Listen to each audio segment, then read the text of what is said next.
Welcome to the 200th episode of Pub Talk, the unofficial, official craft beer podcast of Oklahoma, where we're all about the 3 B's, beer, buddies, and bullshit. I'm Jeremy, and I'm joined as always by a dude whose mission it is to drink all the beer from here to the moon, Michael. Hello, hello. I'm also joined by several other people who we'll talk to as the show goes on, because on this very special 200th episode of Pub Talk, we have the privilege of coming to you from the brand new taproom at Marshall Brewing Company here in Tulsa, Oklahoma. On today's show, we're going to chat with Wes Alexander, director and godfather of sales and marketing for Marshall Brewing Company, about the new taproom, Oklahoma's recent law changes, and more. We're also going to flip the script from our normal shows where we interview other people and bring back longtime friend of the show and retired podcaster Jason Ferguson to interview Michael and I about the history of the show, some of our favorite moments, and other things from the last 5 years and 200 episodes. Then to round it out, we'll chat with a few friends about our favorite beers, look forward to upcoming shows and events. Before we get into today's show, make sure you hit up Apple Podcasts or whatever your favorite podcasting app is. Hit the subscribe button so you never miss an episode, and follow us on social media at Pub Talk Podcast. All right, so as we get started with this 5-year, 200 episode celebration, I'm just going to ask a group question here that we've asked many times over the years, and that's, what are we drinking tonight? Oh, goodness. First, I'd like to say I'm super excited to add as much of the third B to this show as I can. I'll bring the bullshit. And actually, I'm drinking a wheat. I'm not sure what it is. She said it was light and fruity. But when I said that it's kind of like my personality, she kind of hinted that it's not quite that fruity, but it is delicious. I'm going to guess that that's the... It's sundown wheat. Okay. It's got a skosh of orange peel and coriander. So. Okay. And it literally a skosh. It's delicious, though. I told you guys, freaking 3/4 of a beer deep. We're going hard. Yeah.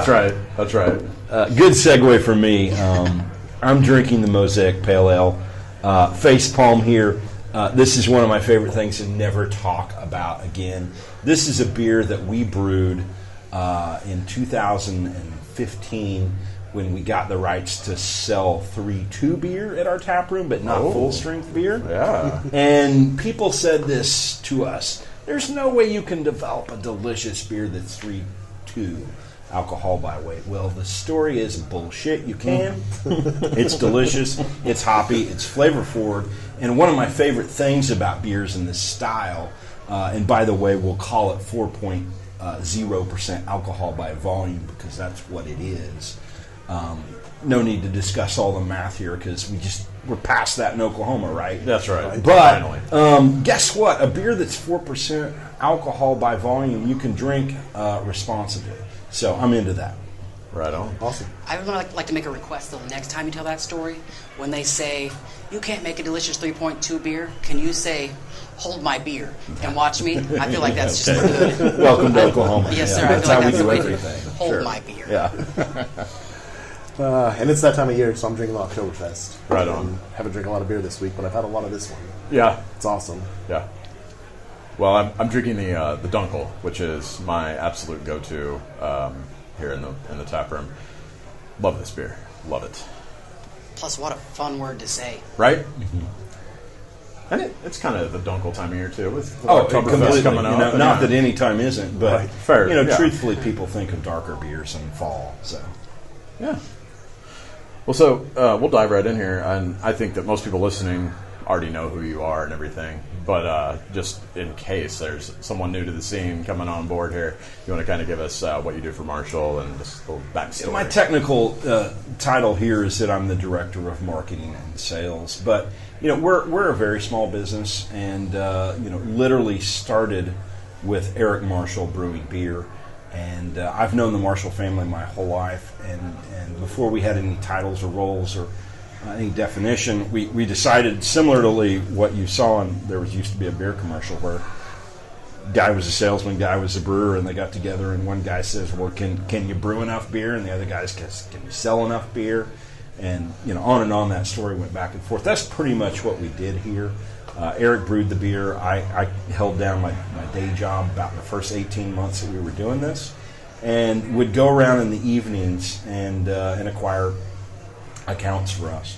And at that point, it was almost it was a passion project, and it's been a wild ride. You know that we are 10.5 years later, sitting in a tap room near other tap rooms and other breweries, I think that I take a lot of personal pride in the fact that there were so many battles early on of walking into a bar, a restaurant, a pub, and people would say, "You're doing what? Why are you doing that?" And just assume that we're a bunch of hillbillies with 5-gallon buckets, in a space saver unit, making terrible beer. But then the story is, and what draws me in is I've known the Marshall family my whole life, but, Eric Marshall, who's 6 years younger than me, took the time and the effort and the energy to truly learn a craft and a trade in the European sense and style. I'm not talking about how we say, "Oh, okay, well, all of a sudden, you're a brewmaster." That's not a title that gets bestowed, in my opinion. Eric went to Germany and earned an international brewing diploma.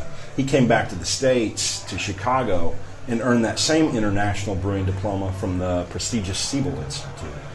He went back and apprenticed at 6 different breweries over the course of 6 years in Germany.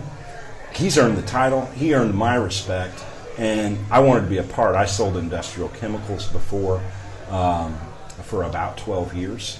Sold some trichloryl propylphosphate to polyisocyanate manufacturers, and who wants to talk about that? Oh, yeah, I know all about it, yeah. Didn't think so. But one thing that I knew about that whole process, those 12 years of my life, was that I wanted to be on the manufacturing side.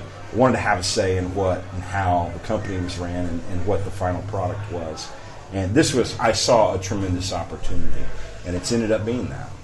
Awesome. I've had a few opportunities come my way, which means I'm showing somebody the stuff I'm already doing, so I can kind of realize when I'm showing him my job currently, all the benefits he has of learning from somebody that's been there doing all the hard stuff and making it as easy as possible. So I guess I'd want to know, what people coming into it now, what difficulties do they not have to face because you guys have been digging the trenches the whole time, getting it going in Oklahoma. I think one of the things is what we see in the current retail environment. We just passed a huge law 2 years ago that took effect here October 1st.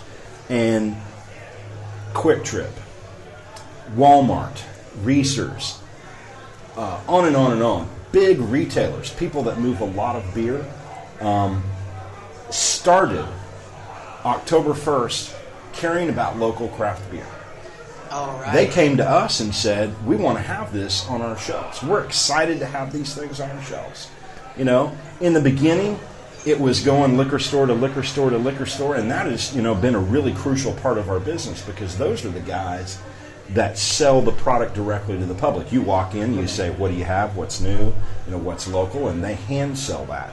But we've built the market out such that those bigger retailers see the value. And that's a really exciting thing to me. If you opened a brewery in the last 2 years, I've been doing this for 10 and a half years. You can see Marshall on the shelf at Quick Trip. One of Tulsa's top companies and a wonderful retailer of beer. And so really, really proud that, our process in our 10 and a half years of getting to this point has opened doors for not just us, but for everybody.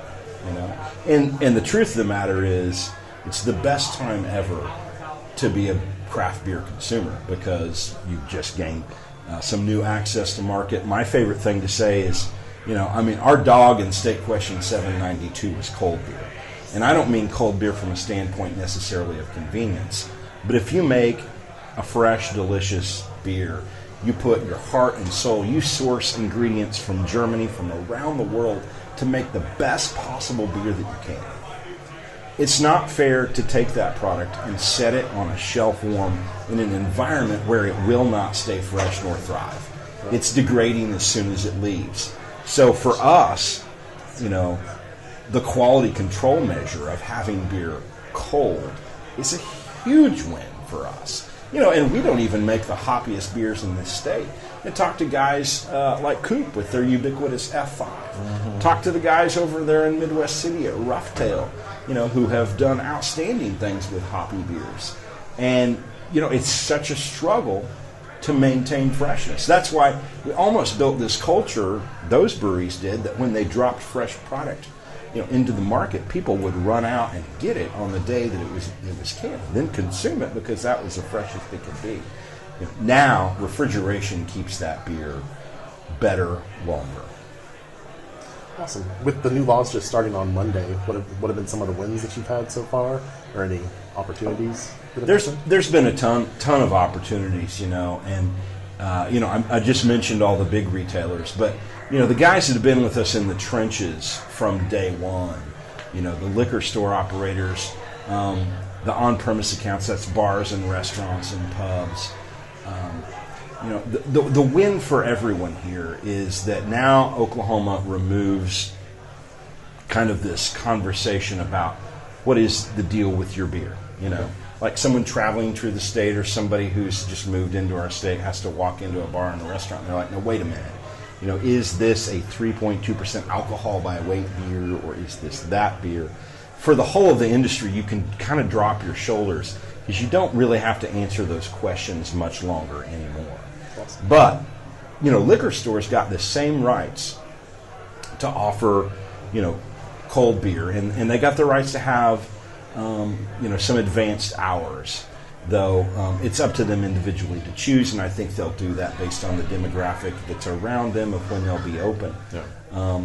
But people that have been going to XYZ store to buy their favorite distilled spirit, wine, or craft beer, now have an option to buy the same beer cold, and that's just better for everyone. And it's just a huge win, and you can see the consumer has this piqued interest now. We talked about kind of in the chatter beforehand that Oklahoma was 60% of all 3.2% alcohol by weight beer sold. Now, we were Boomer Sooner, right? We were one of 5 states that was still had the dual strength beer system, meaning there's 3.2% alcohol by weight, and then there's beer that's in excess of that, and they're treated differently. But Oklahoma was really one of the only states where it looked like it did in Oklahoma. In other words, if you went to a liquor store in Wichita, Kansas, Rob's World of Beer, one of the best really in the whole of the Midwest, the craft beer, all the beer was refrigerated in there, And so you had access to fresh, cold beer. That's a convenience issue for consumers. And for brewers, we get the freshness. So Oklahoma was one of the only states where it looked like, the only cold beer available to be purchased was the 3.2% alcohol by weight stuff. So that was the reason that we were, I don't think there are studies that could support that Oklahoma drinks more per capita, 3.2%, than other states. It's just that was the only convenience purchase available. And for that reason, it helped our state lead that. So, I can't tell you the number of people who, over the years have stopped through this brewery, stopped at other breweries and said, what do you mean we can't buy beer at your brewery? What do you mean your beer that you can sell for these couple of years is 3.2% alcohol by weight? What do you mean you have to close at 9 o'clock? What do you mean I can't buy a keg, a growler, or a crowler? What do you mean that kids can't come into the brewery? And now ask me any of those questions, and other than using marijuana on our property or any illicit drugs, the answer to all of them is yes. Resoundingly yes. Do it all. Do it all. I'm just happy to hear Oklahoma was number 1 in something. Right? I did have a follow-up about the kids and the taproom, family-friendly thing, because that really interests me. Yeah. I've seen some breweries post that they can't have kids on their property, so that's... So there's a couple of different things. The deal is you've got to have the area to designate, just like if we're in a bar or restaurant where they've got that designated 21 and over area. That's usually at the bar, meaning that kids can't be in the service area. You can't have a kid sitting at the bar. And so you've got to have that space that you can designate and then partition off in your tap room. And then, I think it's fair to say that, not everyone wants necessarily to be family friendly. That's true. So that's a personal preference of the actual tap room and the brewery. Yeah. For us, Marshall is a family. Yeah. We're a part of a family, and it's exciting to us. Before we went in the tap room to strong beer, there was a short period of time when we could sell some 3-2 beer like the Mosaic Pale Ale. And one of my favorite things is my son would come up here on Friday, and we'd get a board game out, and we'd order off the food truck, and people would come by, and he gets to grow up in an environment seeing people drink responsibly and understanding what it is, the operation, that this is not a bar. This is a business that provides jobs for people. There are lots of interesting tanks to look at and processes to learn, and respect for what the industry is and what the end product is. And that's very, very exciting. Yeah. And there are several of us that have kids. My kid's going to come up here later. We're going to eat off the bachelor table food truck. I'm pretty pumped about it. That's awesome. So Amelia's coming. So you said I was just going to say, you take the taboo out of drinking, because it's not that mysterious place that the adults go, where the bad things happen or whatever. And you can walk in with Amelia and you can order a growler or whatever and go home without having to leave her outside the door or whatever. Hope for the best. Don't run away. the air conditioner's on. Well, I was just going to say something stupid like I always do. Here we go.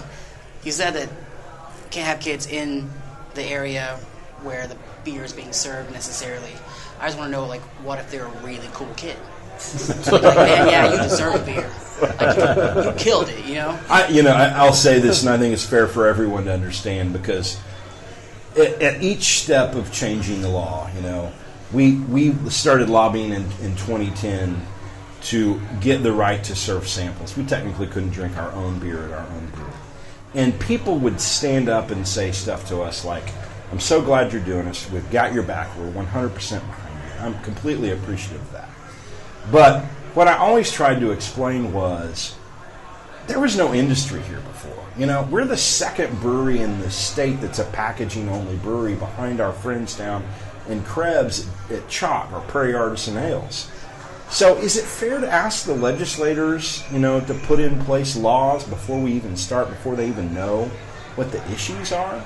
It's not. Also, with that respect that we needed to pay to them, and not say, hey, you're stupid for not seeing what we need and predicting that and doing it. We've got to be respectful of the law. This is alcohol. This is an intoxicating substance. People get addicted to this stuff and they mistreat it.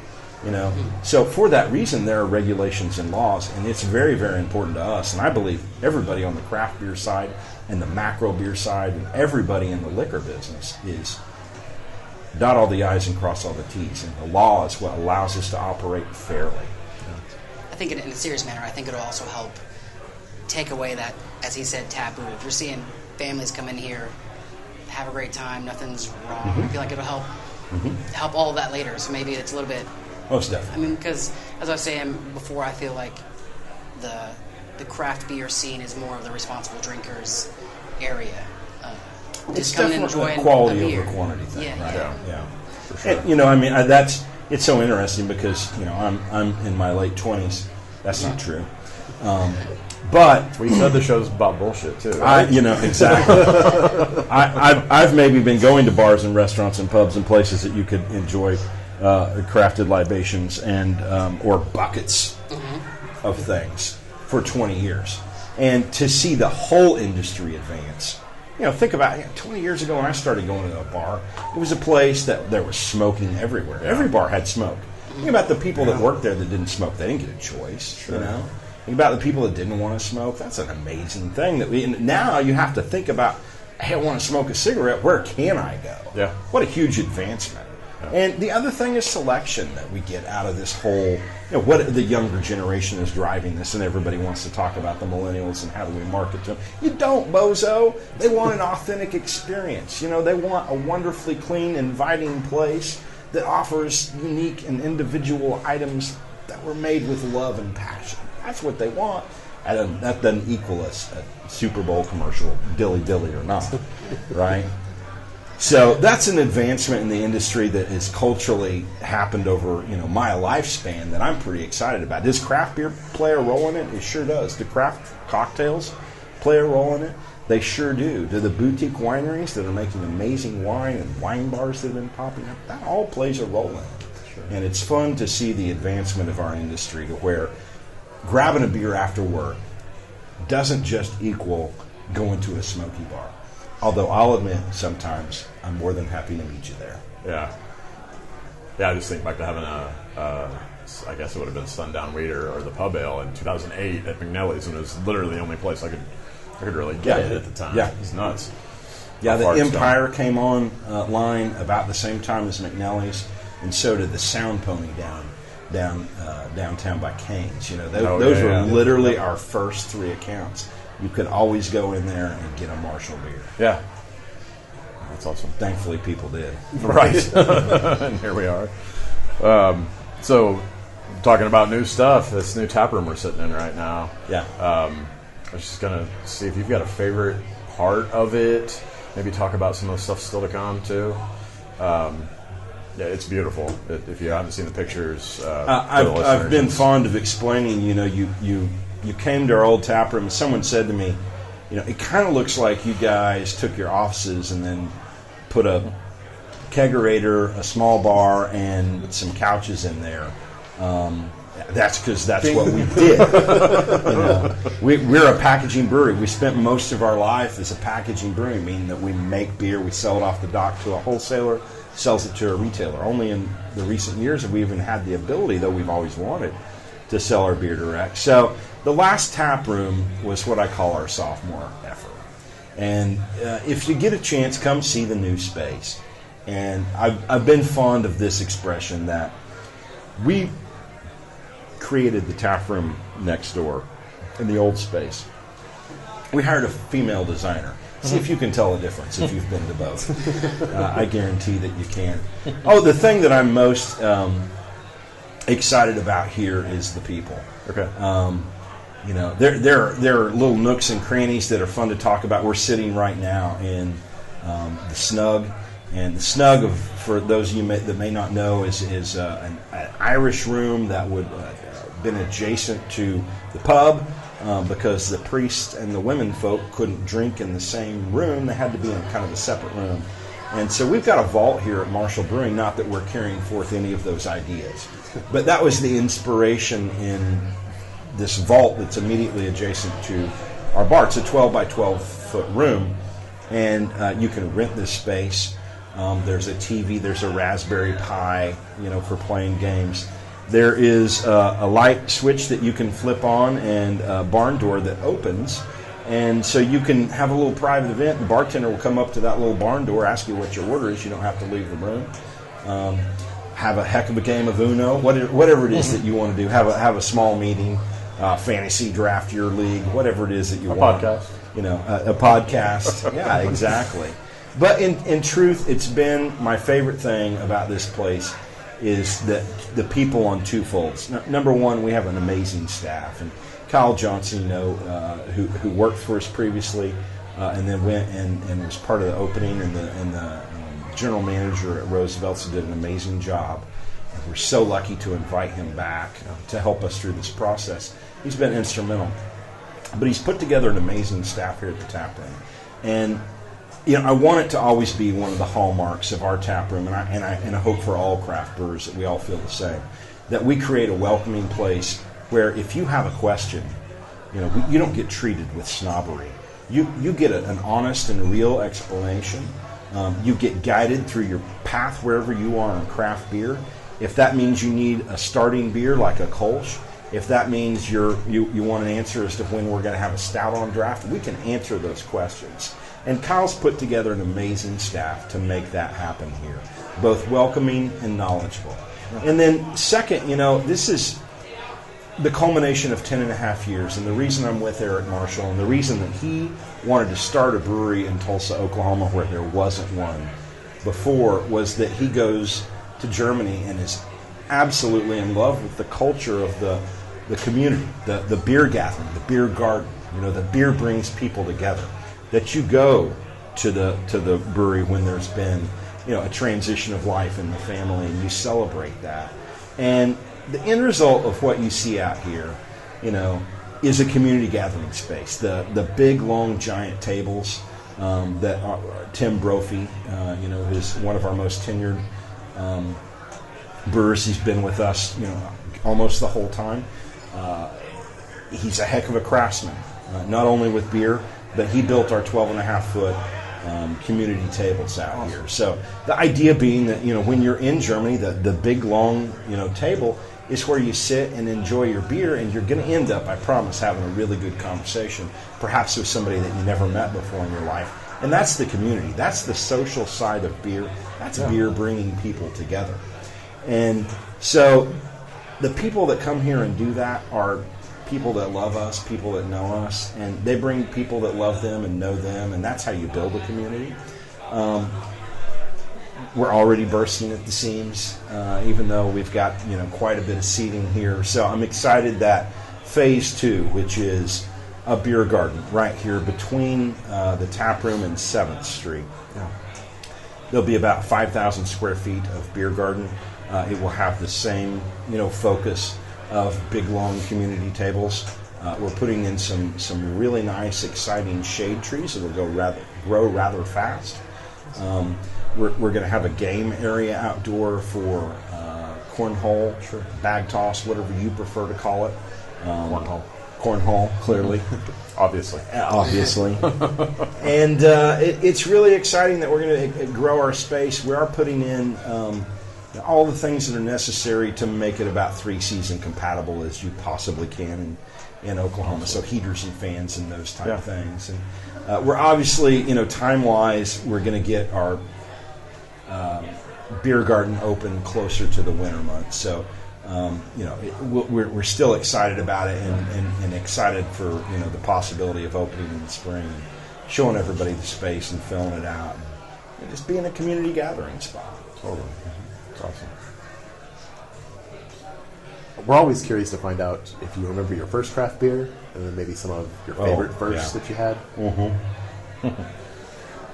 Yeah, so, my beer guru guide on this journey, I'm so lucky to have. In fact, Adam Marshall, who is a longtime friend of mine. We've known each other since the 8th grade. He's Eric's older brother. And coincidentally, we are married to sisters now. So he is my brother-in-law, which is an odd thing to sit across because that's been something that has happened since we started Marshall Brewing Company and since I've known him for 20 years. My wife and I have been married for 5 years, so I'm sure he's just going, God, can I get away from this guy? What is he doing across the Thanksgiving table? I can't get rid of this guy. Why do we build separate seating? Right. But, in the very beginning, when we started at 21 responsibly drinking beer, Adam was always kind of the chauffeur of better beer, whether it was, Michelob, like the real old Michelob, right, with the shoulder on the and I can remember him showing up with that. Dang, who got paid? That's a little nicer than the $10 a case, whatever we were drinking that was super cheap and super light. He was always a proponent of things that were higher quality. Incidentally, he's been, my chauffeur, my guide, if you will, on single malt Scotch and bourbon whiskey. And but I think I can pinpoint a specific instance that's memorable to me, and that's the opening of McNelly's in downtown Tulsa 15 years ago, and walking in there and having what I thought was an incredibly hoppy beer. And it was Rogue Dead Guy. Which is an incredibly strong beer. 7.8, I think, % alcohol by volume. Such that if you've been drinking standard American light lager and you go to one of those, you'll find yourself feeling funny pretty quick.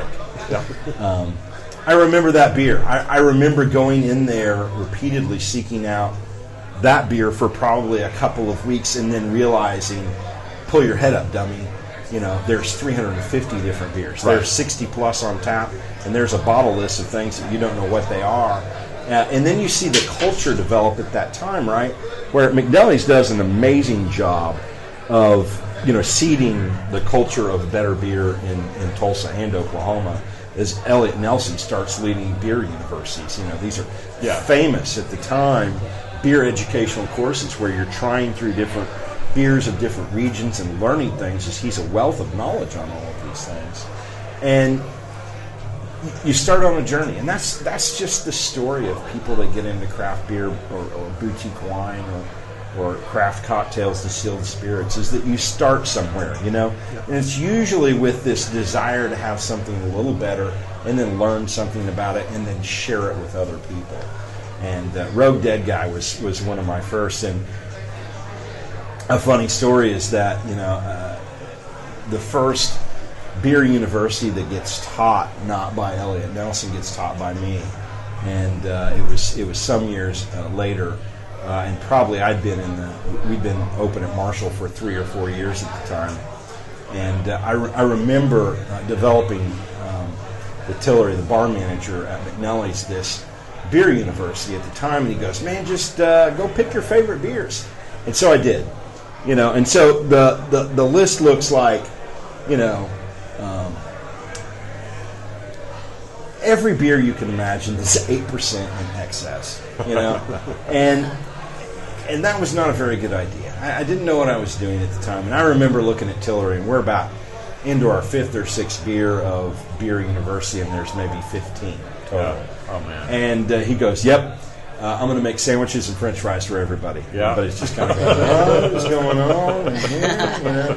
And it was funny because it was passion that drove me to explain all of these wonderful barrel-aged beers and high ABV beers, and a real love affair with Belgian beers, and explain all those things and share that all to people that I have the experience to know, hey, moron, you better pour some beers that are in, you know, the sessionable range, or people are going to be falling asleep on it. Oh, that's funny. Yeah, we've learned that lesson the hard way as well. I'm telling you, that's why I end up, you know, the term session beers has been dropped here in recent times, and people don't like it as much. But beers in this vein are my favorite because it keeps everything very social. Keep your wits about you. Yeah, absolutely. Yep. You know. Yeah. I think I have a novice question. Yeah. Is there something in beer that makes it taste better that also makes it higher alcohol content, or is the benefit of the higher alcohol content just the... That's not a novice question, and here's my answer to the reason it's not a novice question. What's the reason that a beer is dark versus light? Do you know? Assume hops. No, and it's also not a novice question, nor your fault that you don't know. I would propose that Prohibition, you know, from 1919 to 1933, did the great injustice of removing the social understanding, the cultural side of beer and beer making, and understanding what it is that you like. And after, you know, Prohibition ends, beer manufacturers, beer brewers find out that soda, Coke, pop, whatever you call it at your household, becomes the most popular beverage in the United States over that period of time. And they start to change from the recipes that they brewed prior to Prohibition to make things that are sweeter and more fizzy. And because that's the palate. And so in your lifetime and in your parents' lifetime, the majority of beer that's been, you know, brewed in the U.S. has been brewed with those ideas behind it.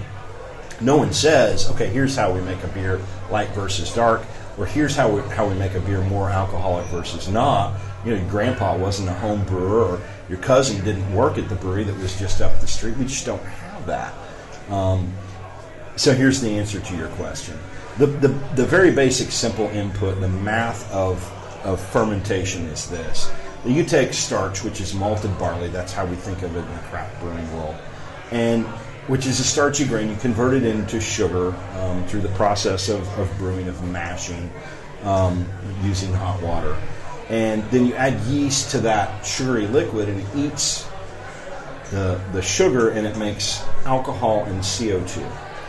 The foam, the fizz, is a byproduct. So is alcohol a byproduct? So it stands to reason the more grain you use, the more food there is for the yeast to eat, which is going to produce more alcohol.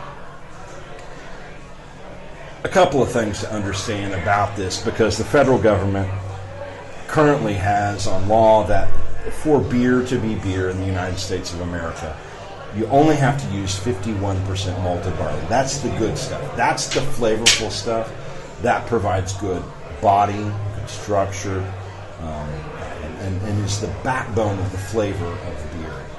And so you would guess that the large brewers, the mega brewers, whatever macro brewers, whatever term you use, that they're going to use the bare minimum. That's the truth. And so they use cheap fermentable sugars, corn, and rice at a rate of about 49%.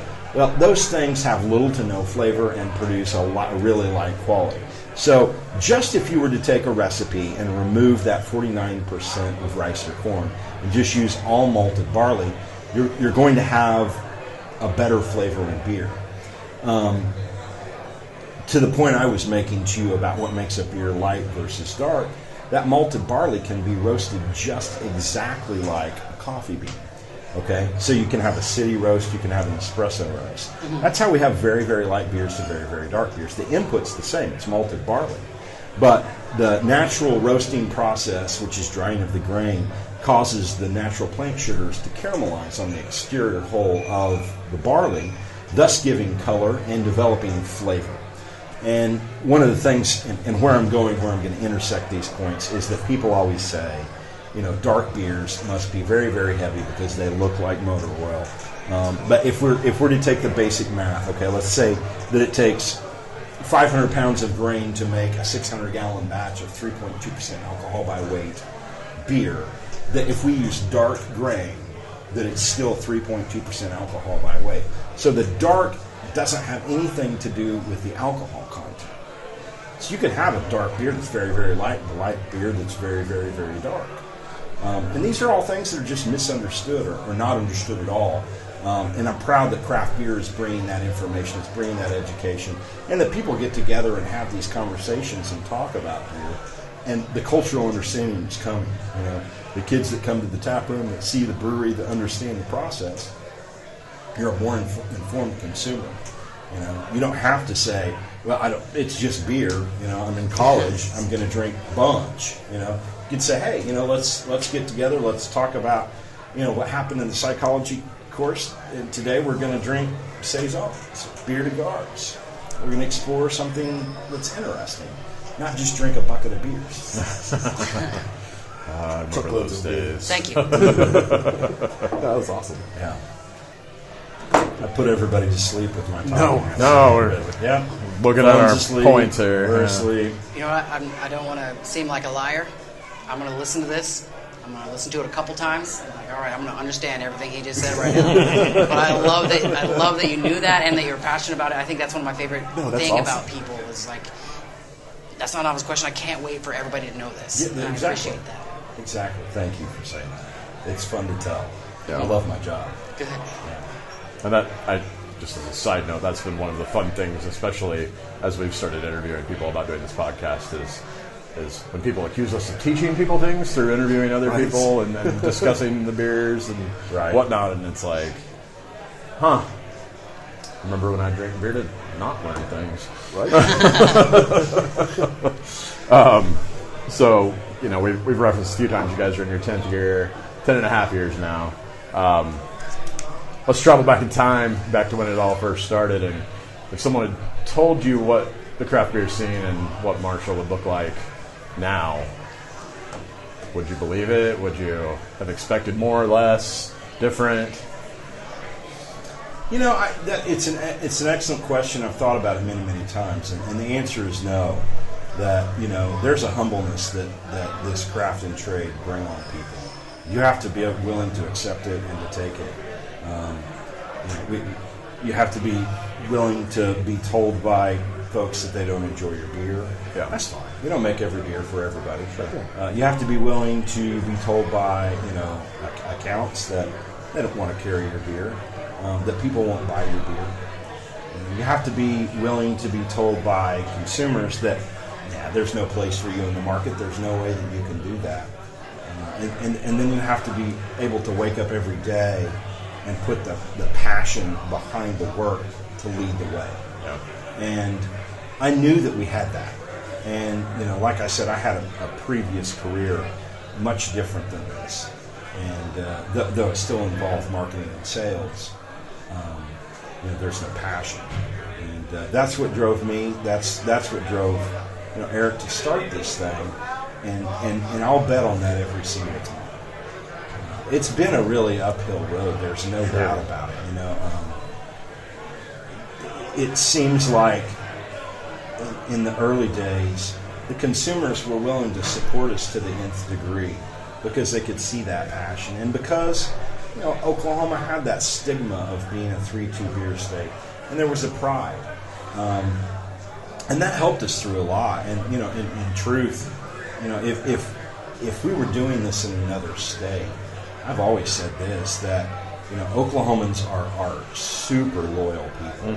They have supported us just to the nth degree, and I'm not sure if we could have been successful in another state, because it's taken Oklahomans to support us, to hold us up, to make it work.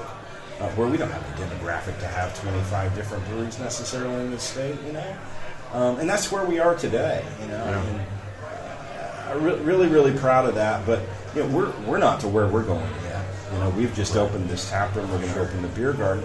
These are fun and positive things to talk about, and it helps us with our interaction with consumers, because that's what we love to do.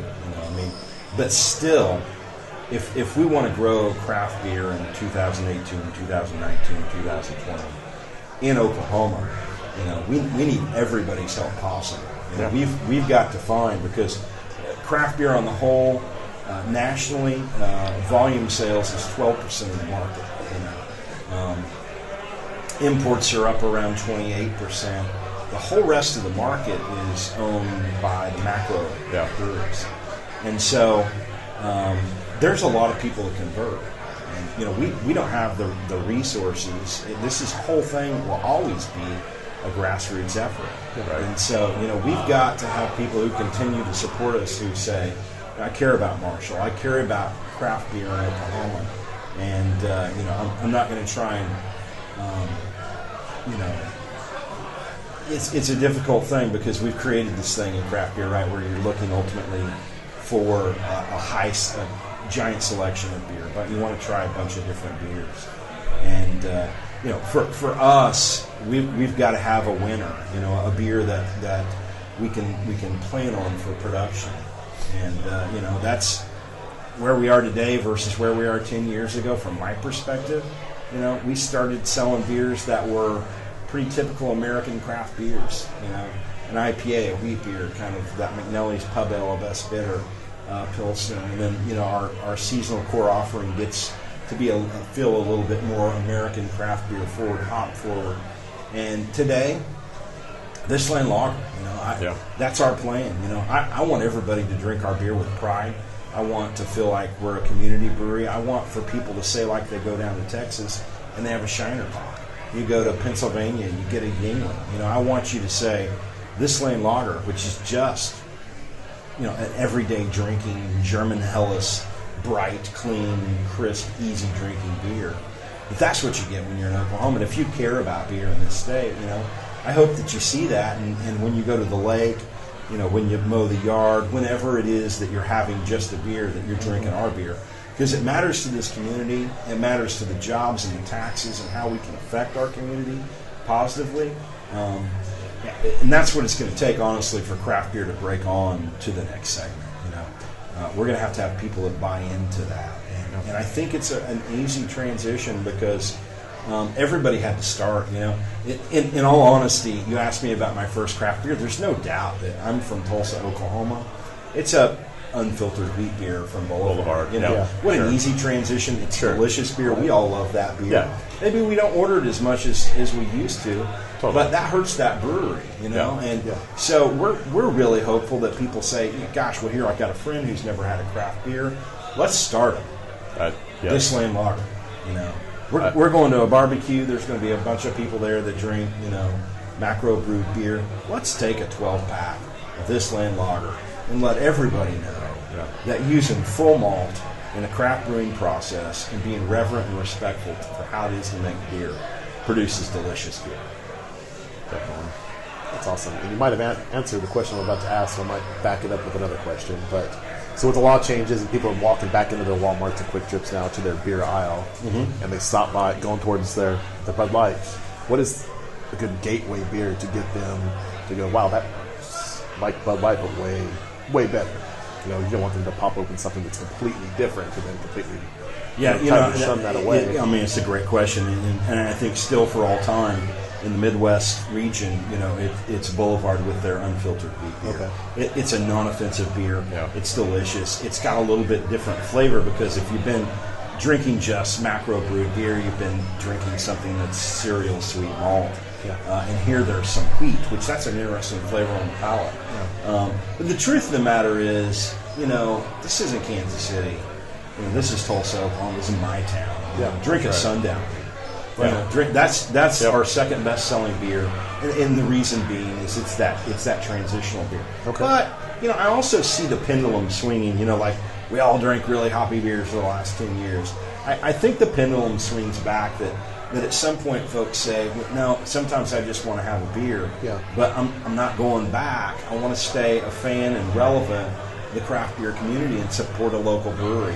And pretty much everybody, whether it's Coop with Saturday Siren, Prairie with That Era, our friends just up the street at Cabin Boys with Castelline, over here at Renaissance, Glenn has put out the Gold, the wonderful table beers over at Heirloom. I'm going to stop naming people because I'm going to leave them out, and I don't mean to do that. But the example being that these beers are prevalent.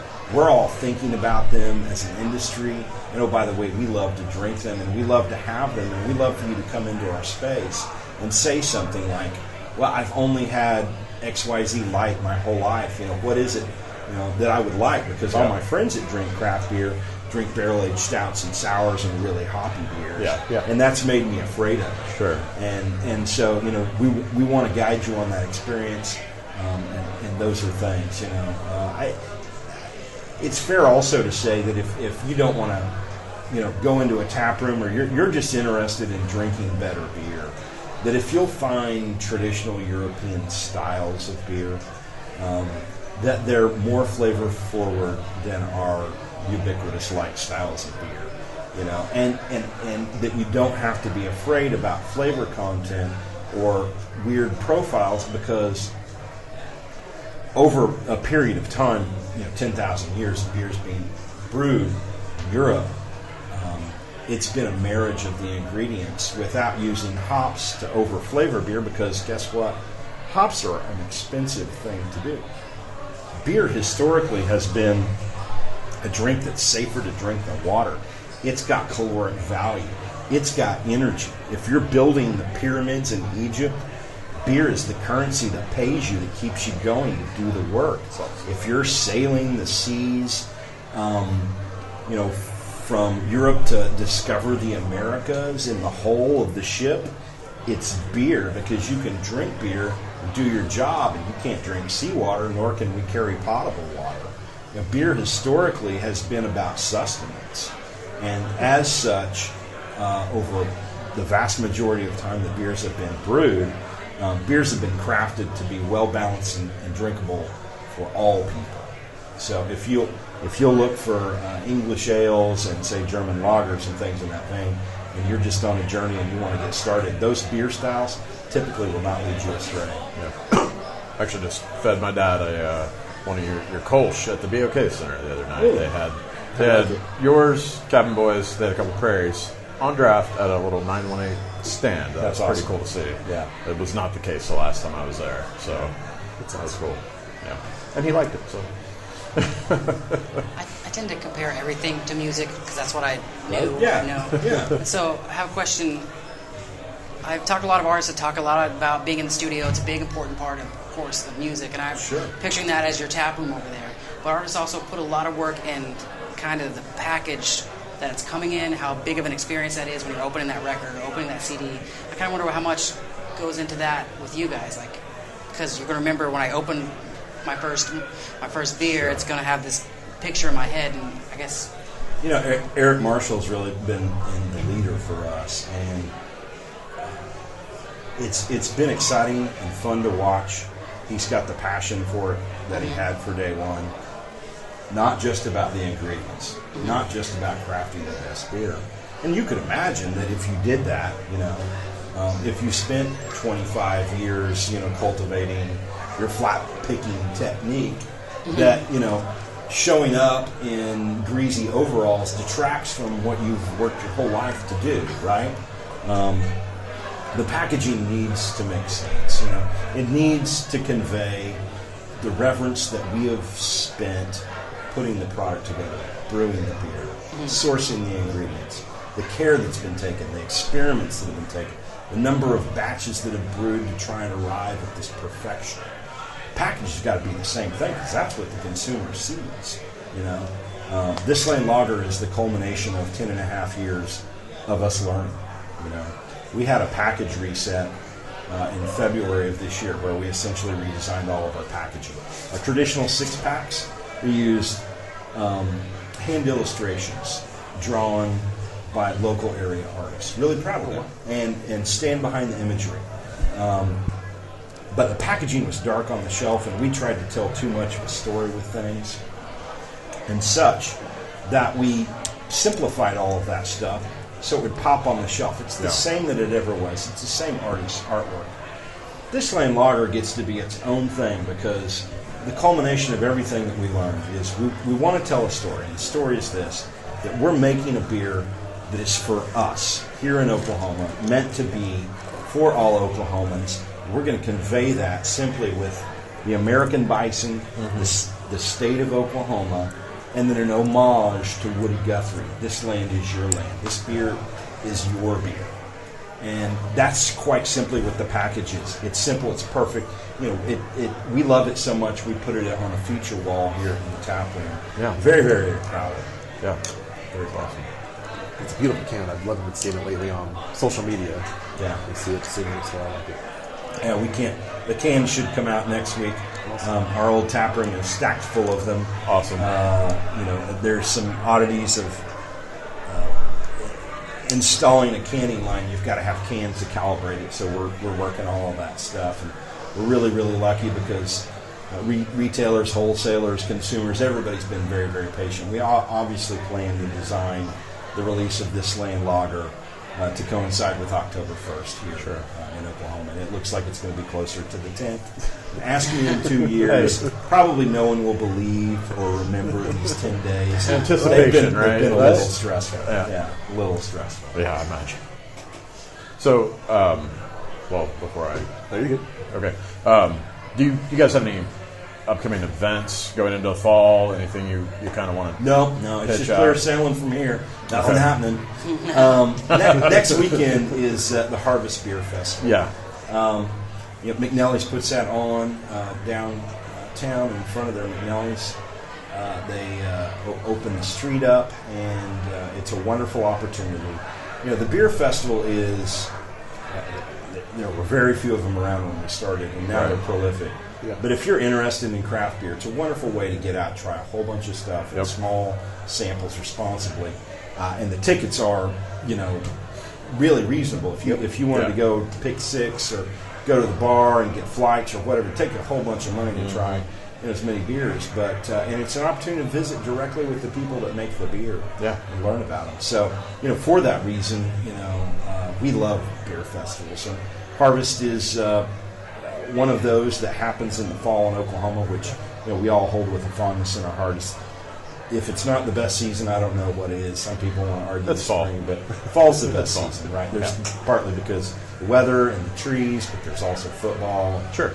And plenty of beer. Yep.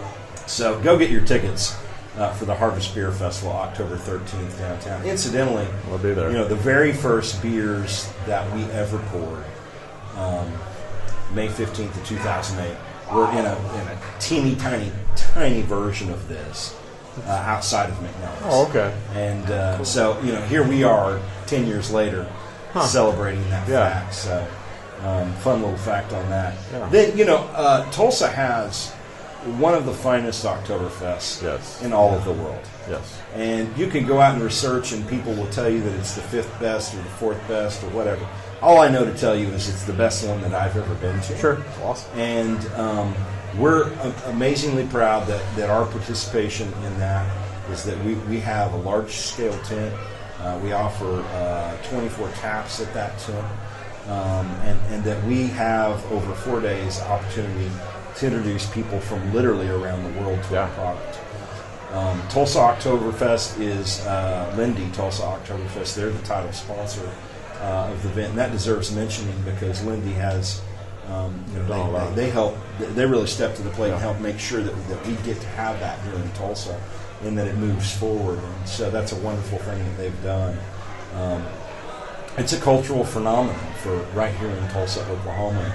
I think it must echo some sentiment that's been around from 100 years ago when guys strike it rich on oil and say, you know what, we're going to make Tulsa one of the most special places in the world. It's going to be the Paris of the Plains. And so, for that reason, we've got some of these cultural things that have been hanging around. Yeah.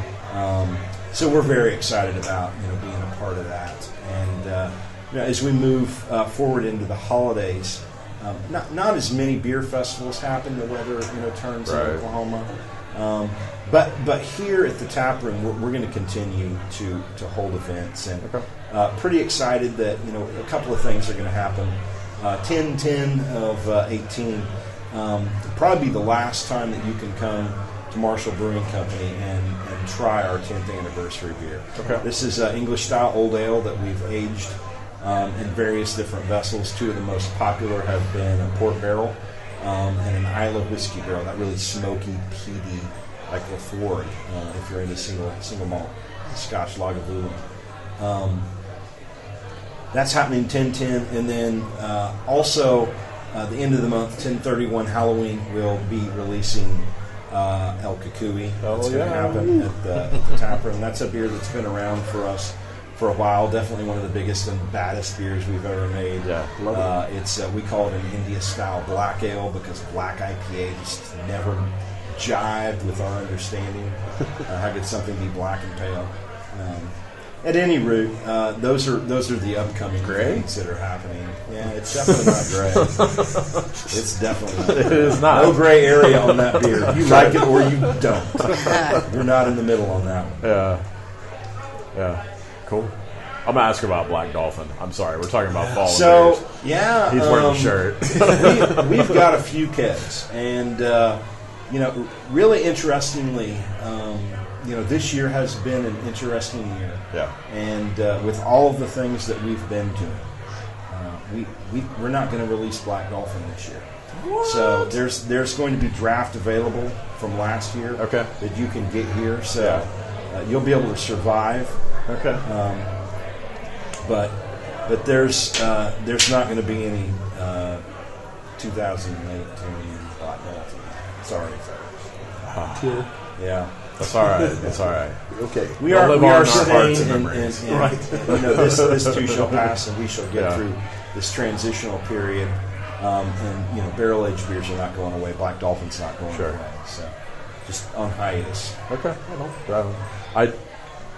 I believe it was in the last month that I realized I had some sort of a tie to a Russian prison. I'm assuming that's where the name came from. Oh, most definitely. Okay. Yeah, if you haven't gone out and seen the National Geographic special, Russia's Toughest Prison, where it just details 3 of the worst prisons in all of Russia, with the Black Dolphin being the worst. Yeah. I'm going to leave it there for you to go find out because it's fascinating. Yeah. Wow. Fascinating. So I just feel like the it tie more. is that not that in a field now that in 2018 we've got to explain Russian things, but the tie is not that we love Russia or Russian people or meddling with our government or however you want to look at that. The tie is that it is a Russian imperial stout. Right. And the story goes that years and years and years ago, Catherine the Great from Russia visits England and falls in love with porters and stouts. Commissions literally a boatload shipped to her in Russia, and the beer freezes in Journey.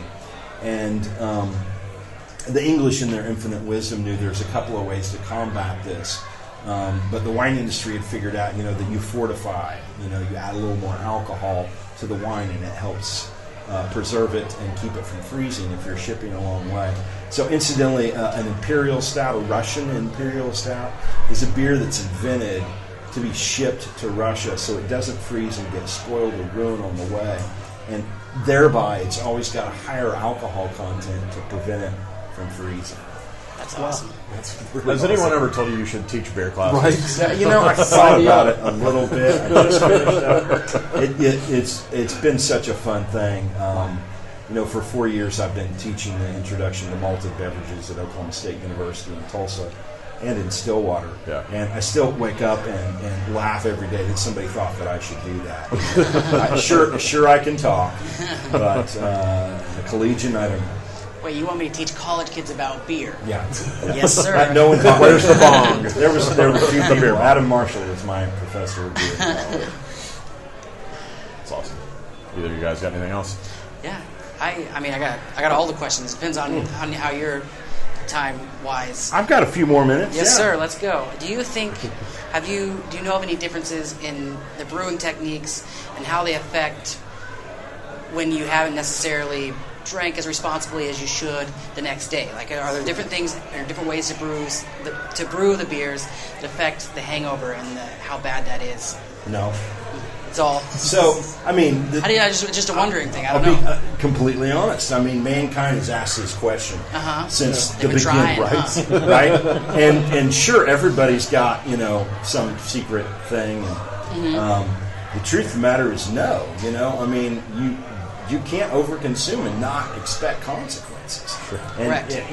10,000 years later, we know that people are still marketing stuff, selling stuff, trying stuff, getting up, putting eggs in beer, and swearing that greasy food and whatever. It's a simple scientific process. You're dehydrating your body. It's not good to do that. It's not good to overconsume. There's no way for us to brew beer that won't, if you overconsume, for there not to be a. So you slow down with your one beer, Jason. Yeah, I'm freaking all the way in. I just wondered, because certain You've got an excellent rate.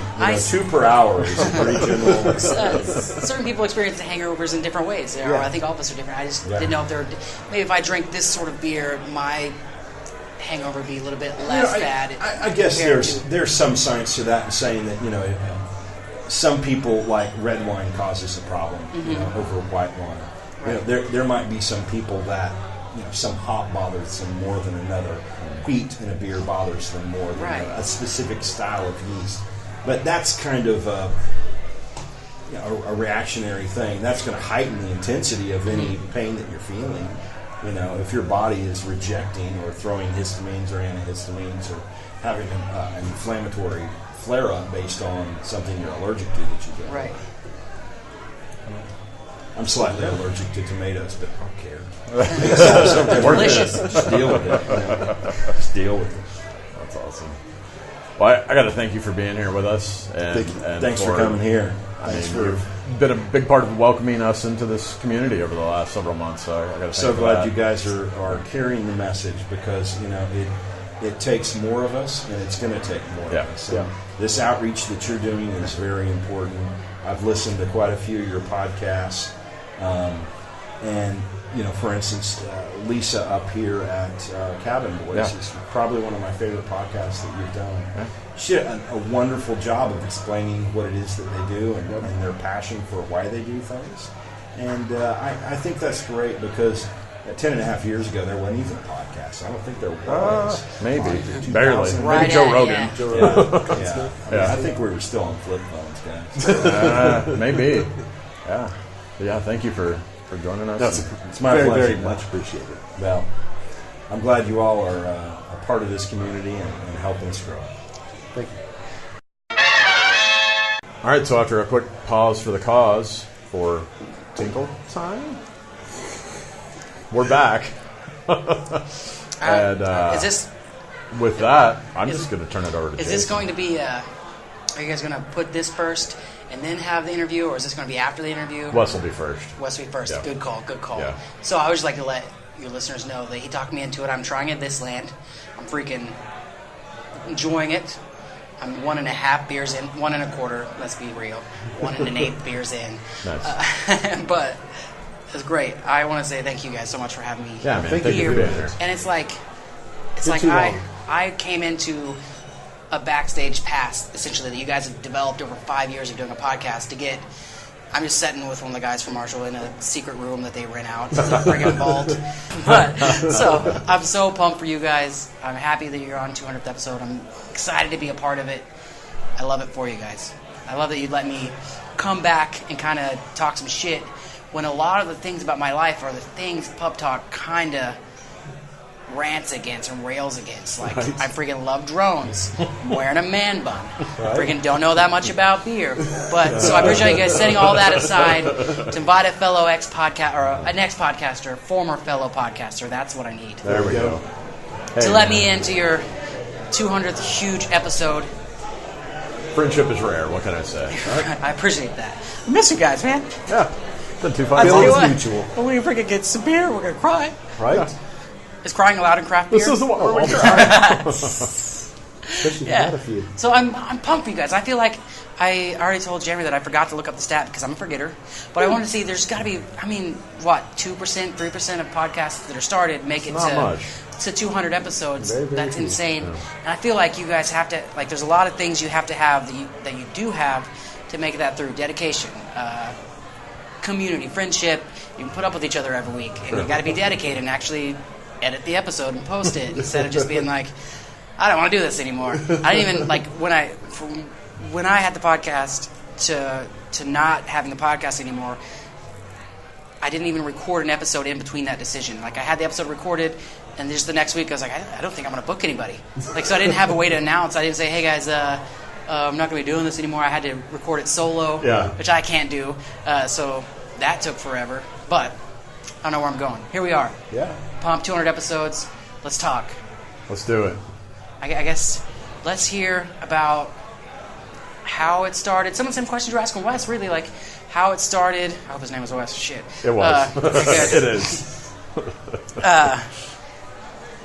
How it started and kind of how it looked like when you started it to how it's looking now, like hanging out in VIP room. You invited some loser to talk to you, and then I was here. I'm just kidding. You thought I was talking about me, right? Right. But no. I thought you were talking about me. So it's got to be some of the craziest when you step out and look back at 5 years ago, like, oh, let's just talk about some beer. We love beer. To being a part of this community where people know you too as somebody that loves the beer, and you're talking about the beer, and they're excited to share with your group of listeners about their beers. How's it different? Is it beyond your imagination? I can sum that up easily. It's fucking weird. Right? It's very weird. I was going to lie and say it's always been VIP, but Yeah. no. I remember us just standing around in his backyard trying to come up with names and like, let's Right. just finally fucking do it. And Yeah. then, Were there different names that almost made it, like on a list of names that got cut? Are there? I'm going to be honest with you. drunk. I have no clue because, Yeah. we Oh. were drinking a You lot. Yeah. drink a beer. Awesome. the name came up and I was like, fuck, that sounds good. Yep.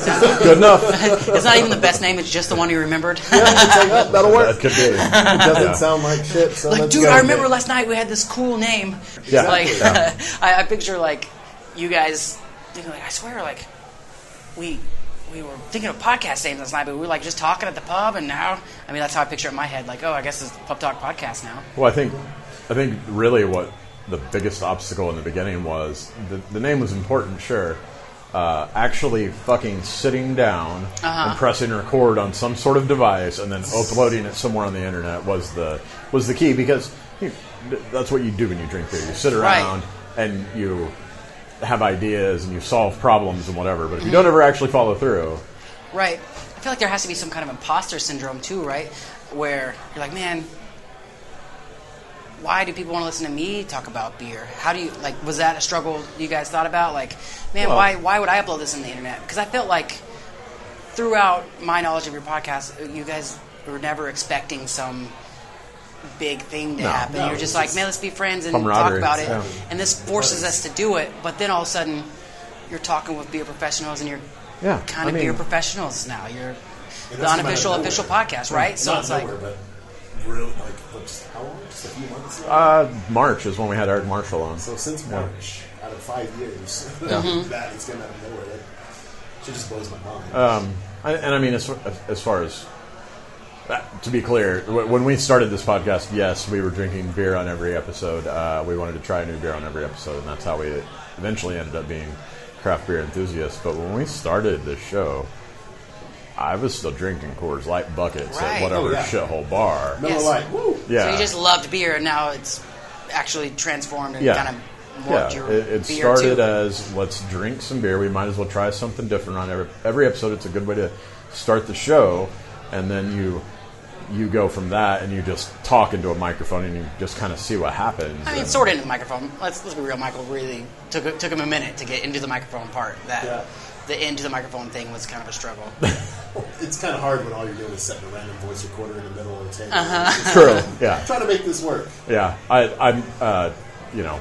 For the listeners, I guess there'll be a video up on social media around the time this episode drops that shows our initial setup, our middle setup, and then some like our actual soundboard that's in the Quotation Fingers studio in my spare bedroom, and then some of like the Zoom and stuff we're using here today. It's just interesting to watch that metamorphosis from that $20 recorder or whatever it was all the way up to this. So you started with a recorder microphone placed on the middle of the table.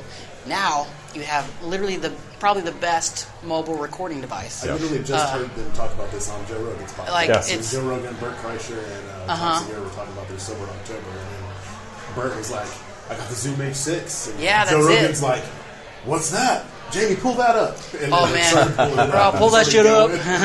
Right, that would be great. That's our recorder. Right. Right. Yeah, because Joe friggin' recorded on his phone for a minute. He's like, "Oh, you can do it." I couldn't listen. You can record all you want. Right. But we've done a few of our interviews. Eric Marshall, the Jinx Beer Garden episode we did with Ian.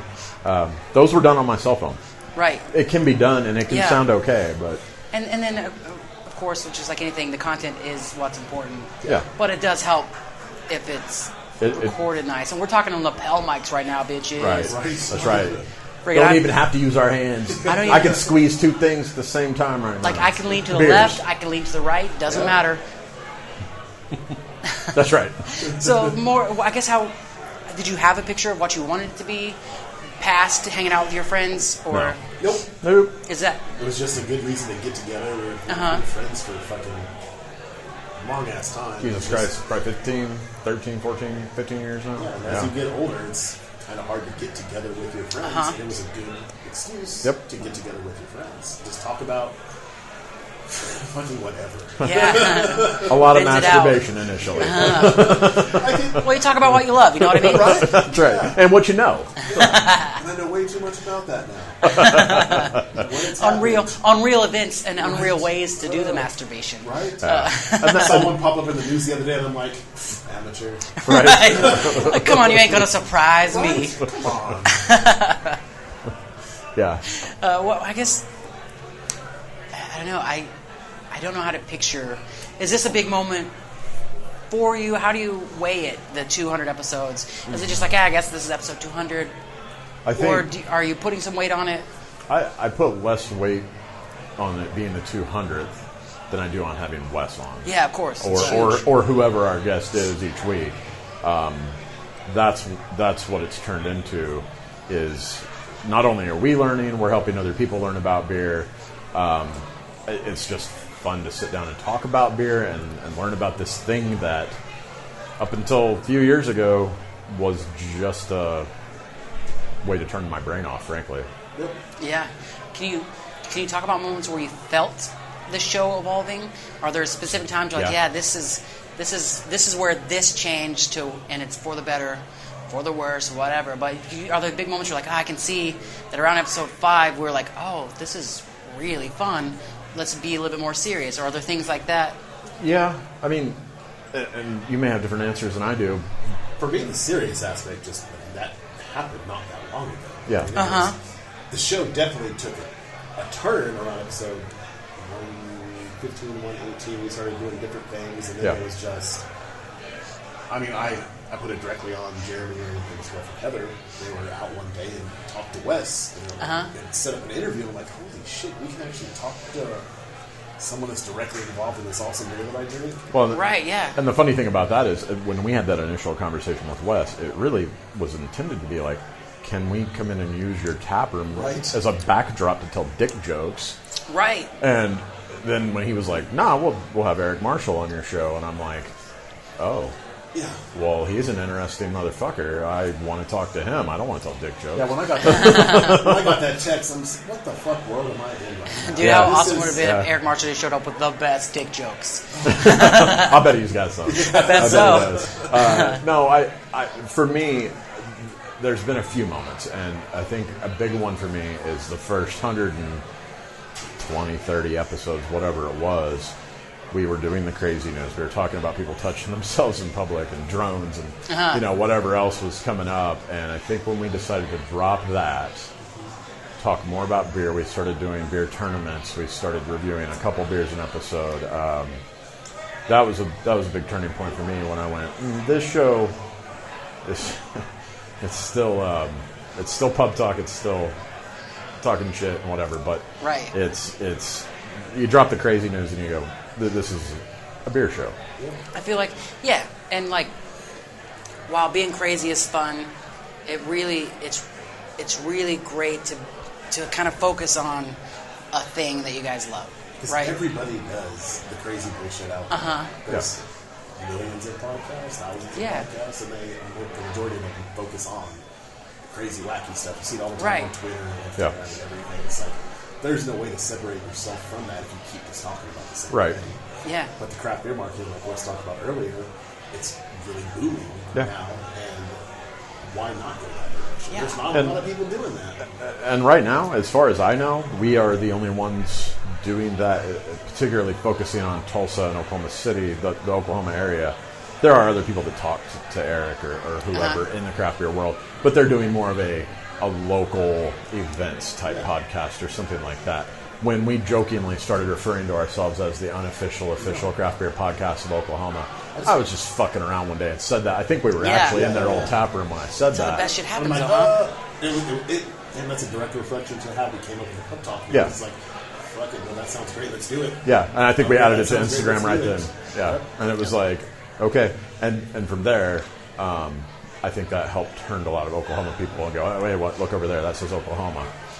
I feel like craft beer is clearly an art, and I feel like they can respect you more because you've been doing this, combining like loving craft beer but also podcasting for 200 fucking episodes now. Right. So they're like, oh man, obviously these guys love this. So it's not you're not coming at them with like, hey, I got this new local thing. I'm trying to get your notoriety on my show. Right. It's like, hey, I'm here because you love beer, I love beer. Let's talk about some beer, Yeah, and I remember it blowing my fucking mind when we did the show with Eric, and even when I had the initial conversation with Wes to set that up, where Wes, I don't know if he had listened to the show, but he definitely knew of it. Same with Eric. He made a comment as we were sitting down to record about it. You guys have been doing this a long time, huh? Yeah. And it was like, hold on. I mean, not that he's a quotation finger celebrity, but he's a big name in Tulsa. Right. And it was just kind of nuts to think that, I know people listen, but it's just weird to hear those people that are that directly affecting the craft beer dudes had Oklahoma laws changed. Yeah, they're like, I know about pub talk. Yeah. Do you really know about pub talk? Right. Yeah. Did you listen to episode 69? I feel like that one was probably extra inappropriate. Like, please tell me you just like hit up the few recent ones. Yeah. Well, and there is a sense of that, like, goddamn, please don't go too far back in the archive. Right. Or do let them go with you. Let them True. I mean, just like they gain maturity in crafting this beer, you're gaining maturity or gaining. Maybe if the word isn't maturity, you're gaining knowledge of what you want and who you are and what you want to focus on. Yeah. Just like they are, and I feel like every community can appreciate that. Yeah. Well, and I think if you don't adapt and change as you go along, as long as you're not offended by cussing. And dick fuck jokes. that. Yeah, we don't want those people anyway. Beers named after deities. Do you guys remember the first time you got beer for free for this show? Has that happened? Did It's you happened. shit your pants? Were you like, oh shit? It has it's happened. not, even if it's like a $5 beer, it doesn't matter. It's like, this is free fucking beer for my show. Yeah, it's happened a few times, and it's I'm not going to necessarily say who's bought beer and who hasn't when we've done the shows with them. but it's. I never expect it. I never wish for that or expect it as payment for doing the show or whatever. Because if anything, I feel like they're doing us a favor by helping us learn, educating our listeners, that kind of thing. But it is appreciated, and it somehow tastes better when it's free. Right, absolutely. I will call someone out. The first one, we've already talked about it with the first interview with Eric Marshall. And that's fair. That very first interview was just because I was not expecting that at all. Yeah. Like, we're going to get to talk to this guy. Yeah. And it was just like, what was the deal? Well, I think we went to even hand them our cards to start a tab, and they're like, no. Yeah. They were releasing a beer that night. We got it was Lone Piper was the one that night. Yeah.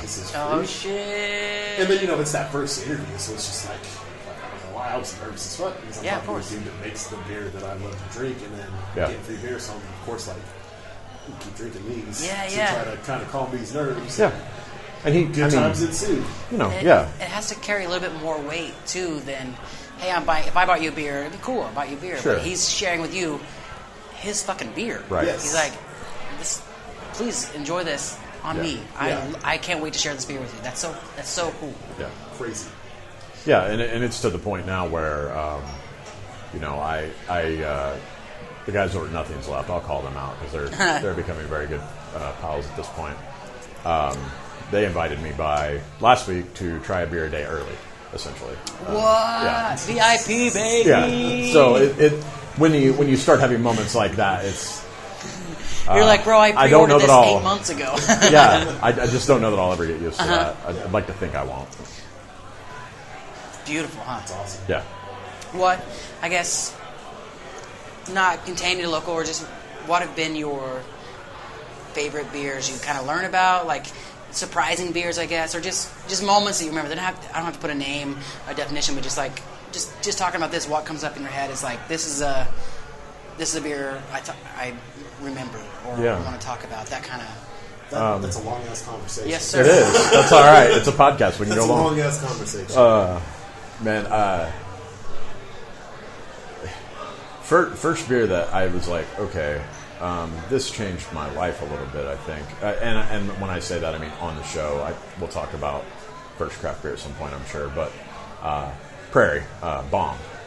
It was. Say it was the bomb. Come on. It was the bomb. When I had that beer, and I was like, I can name at least 4 flavors, and I didn't know I could do that. Right? Oh no, yeah. And did we have bomb before Birthday Bomb? We did. No, we had bomb after Birthday Bomb, maybe. I don't fucking remember. Because I think that was my first, and I think was it Bruce from Twisted Spike? Yes. Yeah. Bruce from Twisted Spike talked about an Epiphany beer. And there were many Epiphany beers before that. Sure. He invited me out one night for they were doing a release at the first shop for Prairie's Birthday Bomb. I'm like, well, that's what it was. It was Birthday Bomb. It wasn't regular bomb. You guys get media passes. Yeah, so we're going there and drinking it. It's like, holy shit, this is amazing. Yeah, I remember putting a post on Facebook, and I remember it because it's shown up in my memory several times since then, not because I didn't get drunk that night. But that said something to the effect of Birthday Bomb is so good I would drink it if it was my bath water. Yep. So there were you had a few of those. And it's like Tyler from Pro Brewers when he was on here, he was talking about, that's a beer that you drink it, you're going to take a nap. Yeah, but we didn't necessarily know that. No. I remember that night I was wearing contacts, my contacts kept fucking up, and like they got all dried out, and I'm just like, fucking, I'm enjoying this beer, and just ripped my contacts out through. I don't need to see. I can taste. Wait a minute, what point is this beer? Yeah, and then we asked, and they're like, oh, it's 13.7 or whatever. Yeah. Oh, and I've had 4? That's what's happening right now. This is a good beer and a favorite of mine, but probably not what you should drink. Yeah, we did not drink responsibly that night. Yeah. By accident, but nonetheless. Well, maybe it was needed. Maybe according to the universe, that was a responsible. I think so. I mean, that was the experience you needed. That was definitely a beer that made me go, okay, that beer's made in Krebs, fucking Oklahoma. Right. You're never going to have it the first time again. Yeah, I knew that Marshall made great beer, but at the time I wasn't super conscious of Coop, Dead Armadillo, some of the other people that were around at that time. I knew of them. I did not necessarily seek local beer out other than Marshall at the time. And so when that Prairie was that good, it was like, all right, I gotta. It's time to focus on this shit. Yeah. This is awesome. Yeah. Plus, they might give it to me. Right. So what I These glasses? Right. People give away glasses for beer, and then Right. it's just Yeah. Yep. I took some recording classes or whatever, and I remember as I learned what it was going on in the mixing process of somebody putting a guitar on the left or on the right or whatever they're doing, putting this through a reverb, putting this through a different time. As soon as I started learning how that was working, I would start hearing that out in music. Sometimes I would get surprised in my car, like, oh, man, it's really weird that snare drum is different than the first verse, or why is this guitar way over here? Not in a bad way, it's just really cool that it happened. Mm-hmm. Do you remember moments for you that as you started really experiencing your beer, like just random flavors, like, oh, I'm excited because I can, this isn't just tasting the beer, I can taste why it's important, why I can taste how they crafted this. Do you remember some of these moments? Yeah, you go first on this one for sure. No, I don't think. Oh, really? Yeah. For me, the one that springs to mind is not local, but it's one of our recommended breweries on our website. It's Clown Shoes.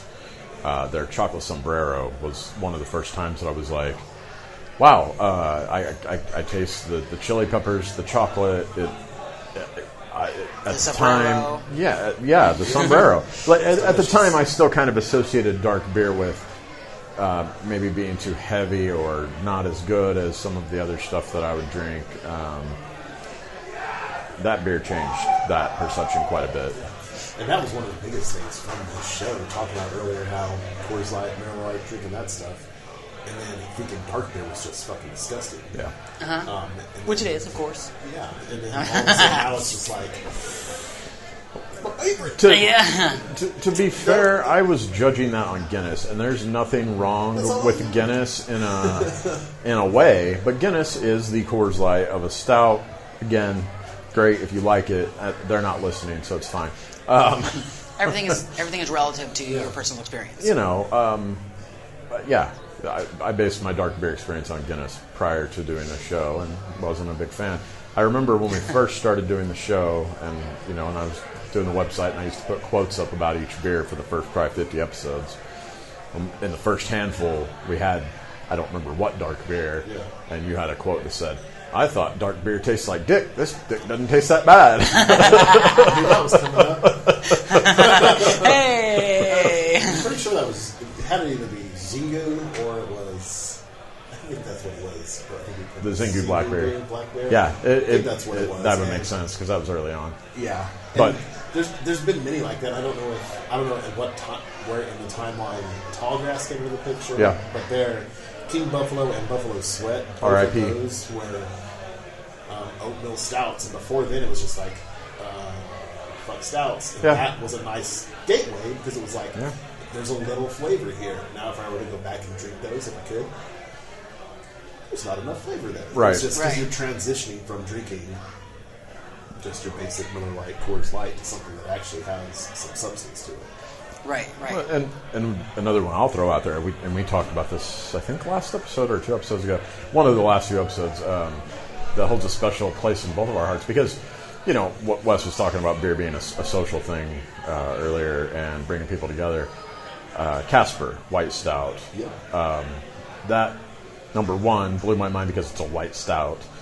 But we were at the First Shop again for a comedy show, the Blue Whale Comedy Festival several years ago. Just having a damn good time, and the bartender, I think we asked for a stout. And have you tried this one? And that was another one of those moments where it was like, fuck, A, I don't know enough about beer, and B, this is fucking tasty and I'm having a good time. So to this day, if I see that beer somewhere, maybe it's not as flavorful as some of the stuff I drink these days, but I'm drinking that beer. What could be more flavorful than those memories? Right. Exactly. It's one of the few actual beers that my girlfriend will drink and enjoy. So I'm going to pick it up. Yeah. It's awesome. Into it. Do you guys see, with looking at beer, and I know you've carefully evaluated some of the packaging or a lot of the packaging, or you actually rate some of the beers separately, taste, packaging. or jokes or whatever. Are you able to see now, as beers are announced, in the way they market or the way they promote it or the way they package it, are you able to kind of sense like kind of what kind of flavor they're going for?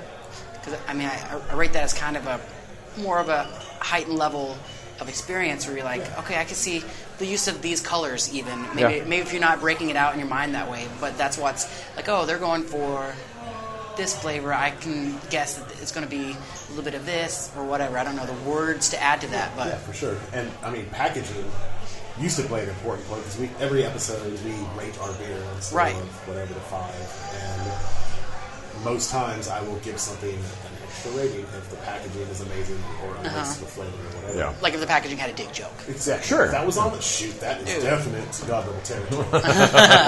But God tier. right, he already talked about clown shoes, but with their beers, their labeling makes you, it lets you know what you're about to drink. Their B series. They make several of them, but you see that label and you see the beast and everything. You know, this is one of those beers. It's going to taste good, but it also is going to knock you on your ass. Yep. Because it's the Hammer of the Beast or Very Angry Beast. all of the different versions. Yeah. Right. So the packaging is a huge part of it. And plus, if there's one that doesn't have any type of flair or anything to it, I'm not going to pick it up. Right. I need something that tells me something else about that. Give me some personality. Give me something. Yeah. That's And especially if you don't already know the brewery or the beer. Exactly. And I've got a, packaging-wise, I've got to locally call out Cabin Boys. Oh, yeah. Lisa over there at Cabin Boys just does an amazing job on all their artwork, and their cans really pop and stand out on the shelf. And I think you can tell. I'm struggling to think if any of the other local breweries have like an actual art director the way Cabin Boys does. I don't think they do, and it shows in their packaging. Yep. I feel like if the brewery understands what's packaging-wise is going to make you buy their beer, it also shows that they know what they're doing with the beer, and if they're pushing it to you, they know it's a beer that you are going to enjoy. Does that make sense? That's where it gets that past that professional level. It's like, oh, the person I want to try this beer that I know will love this beer would enjoy this in packaging, and this is going to get their attention. It will, and I think, going back to Cabin Boys and like that, I think having that Castelline Kolsch in those coolers in Walmart and everything is going to grab people's attention. For sure. Or Oklahoma, I'm no fishing. Hell yeah. It's Castelline? Yep. Let me get that. And that's going to convert those people to that beer, which is fucking brilliant. They did a pint night about 2 weeks ago with that Castelline Kolsch design on a pint-shaped can. I mean glass, and I think they had like 75 of those or something. They were gone within 15 minutes. They went through every single one of those glasses, sold hundreds and hundreds of dollars worth of beer in 15 minutes. It was insane and awesome to see, and that all comes down to the presentation. Right. And along the same kind of lines, do you guys have favorite beer names you've had? And not necessarily, it doesn't have to be because it's funny or this, or I'm saying I want to talk about it in different categories. Yeah. Favorite names because of this, but also like favorite names because it helped me set an expectation for what I was going to have, and it met that expectation, that kind of stuff. Yeah. All realms of favorite, there's different ways Sure. to categorize those. So name-wise, Bomb is. I'll throw back to Bomb again. That name tells you exactly. Now that I know, tells you exactly what's going to happen when you drink that beer. Oh my God! I mean, maybe you should know before too. Like maybe you're like, I should have expected that. Probably should have. Really, That's just close. yeah. Yep.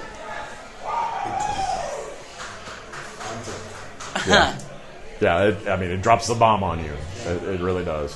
One of the first ones that really came at me was Death to Cereal. Okay. Because it was just like, I don't have to eat cereal anymore for breakfast. I can drink beer.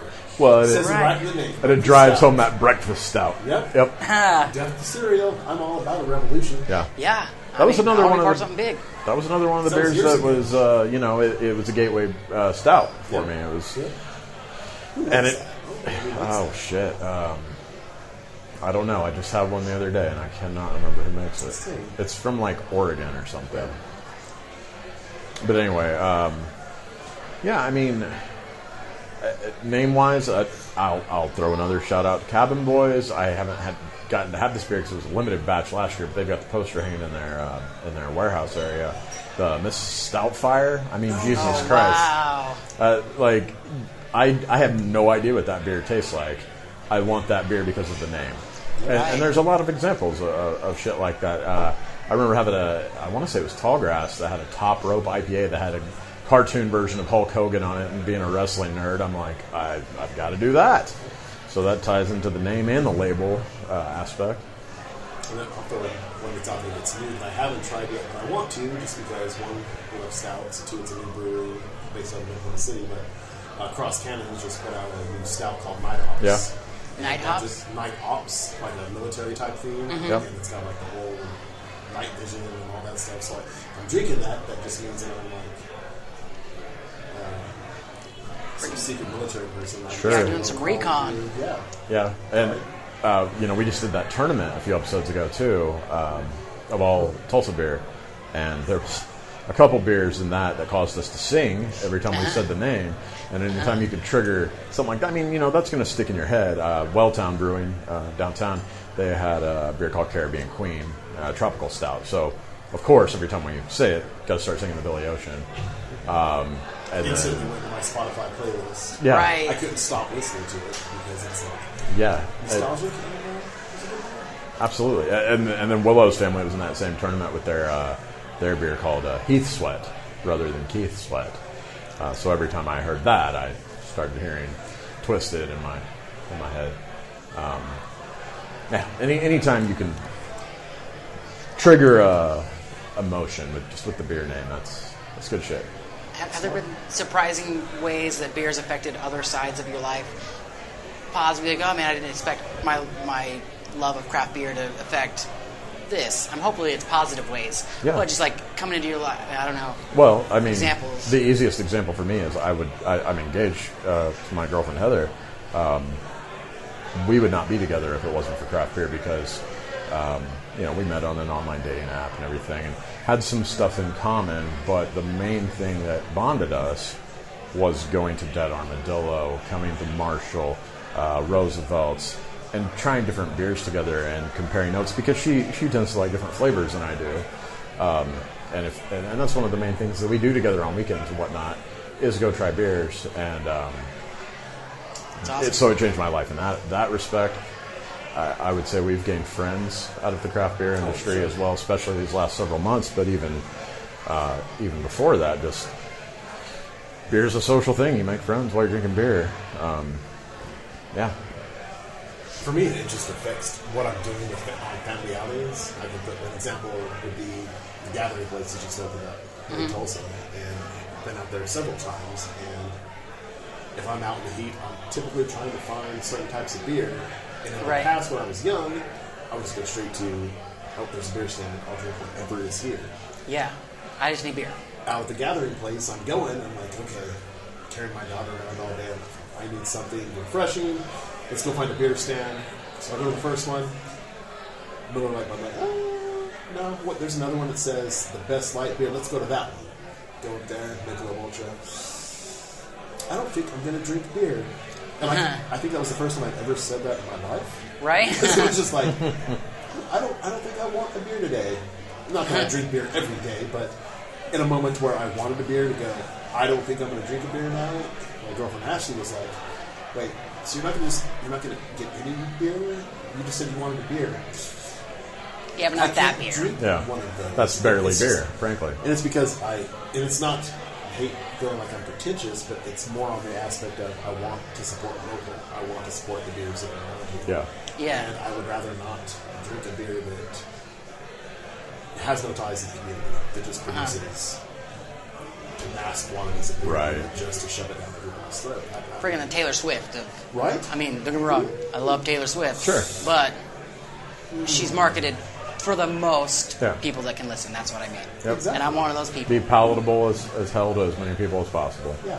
And I get that. It's just like, I think I've been drinking too much good craft beer Well- that I can't bring myself to drink it. And even just a year ago, I would still drink something like that somewhere. Probably a year ago, I would still drink. I'll drink a Miller Lite.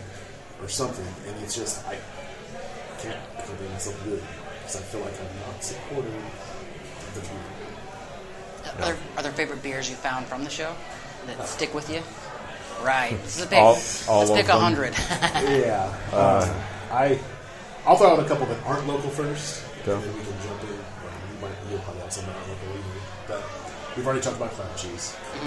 They're out of Massachusetts, Yeah. somewhere in the Northeast. Ipswich, Massachusetts, I Yeah, believe, that's right. something like they that. make a shitload of different stout series. If you don't know, just this English show, stouts are some of my favorites. They make a Beast series, an Exorcism series. They make a Luchador and Fuego, that one beer tournament that we had. They made another Fuego beer that we got to try last year. Hell, I don't know. Yeah, and they're making Poaching another one that's coming out pretty soon. That's another one. And then Evil Twin, their stouts have been some of my favorites that aren't good. And it's not that they're just good beer, but they also are very, very, very big on promoting independent craft beer, Yeah. which is huge. Yeah, and I mean, on the non-local train, I'll throw out a couple more that, especially in the early stages, really helped me get into different beer. Left Hand Brewing out of Colorado, Longmont, Colorado. They have a milk stout that it got a God's Pardon show. It's one that I still return to. I distinctly remember killing about 8 of those the night Trump got elected because I was drowning my sorrows. Founders out of Michigan is another one that they've got. I mean, they've got a wide distribution at. I think they're pretty much nationwide at this point. But their breakfast stout, I still drink that pretty regularly, sometimes for breakfast. And You don't want to let down the name. those are right. Yeah, those are breweries that are almost so big that it feels a little dirty sometimes, but they're still craft beer, and it's stuff that it was entry level stuff, I guess, to certain types of beer, especially. Belgian Beaver out of San Diego, too. Yeah. Amazing stouts. But locally, there's, and I knew there'd be a favorite beer question, and I kind of had some of those shower thoughts. Same. Yeah. What's my favorite? What makes it my favorite? Yeah, What's but it's this? hard. So I've got a fucking laundry list, Yeah. and we've talked about Bomb. That is a favorite beer of mine, but I couldn't Right. make that my favorite because it's a beer that I can't drink Yeah. sessionably. I can't drink it. Yeah. If I'm watching a Cowboys game, I drink 4 bombs because they're sucking, because that's what happens. I'll fall asleep. Yeah. I'll fall asleep on the couch because the beer was too much. Yeah. Right. And if it's hot outside, I guess you I'd don't say want that. some favorites. I mean, there's different. I mean, favorites. There's different versions of Yeah, favorites. yeah, there's different categories. When it comes to bomb, I feel like I need a certain type of situation to make me want to drink a bomb. Not Yeah. that I eat something, but it's not a beer that I drink all the time. Yeah. Like you were saying, if it's hot outside or something like that. Yeah. So when I was thinking about my favorite types of beer, I really wanted to come up with what is my favorite beer, and I do have one, which I was kind of surprised with when I first got in the shower. 45 minutes later. Stop making us think about you in the shower. No, that's what I'm doing. I keep saying it. Shower, Like we shower, weren't shower, thinking shower, it shower, anyway. shower. Well, you know. I mean, But there's a what I was whole thinking was like- community of shower beer drinkers, right? Right. That's true. That's a I haven't done thing. that yet, but I will after this probably. Fuck, I don't think I have either. Right? What am I doing with my life? Right? Challenge accepted. Thank you, Jason. Yeah, absolutely. So when I was thinking about what is my favorite beer, it's like what beer do I pick up all the time that I go to a liquor store or something? If I go to a liquor store, it feels icky if I say icky, but it feels icky if I'm like, I don't see anything, I'm just going to leave the store. I feel like I should buy something to Yeah. support Yeah, something. that doesn't happen. But I always there's 2 beers that I will always pick up. There's 3 beers that I will always pick up if I see them in a liquor store. The first one is Iron Monk's Chocolate Hop. Yep. If I see that beer, the heat, the chocolate is just amazing. And the fact that it's made still Yeah. is awesome.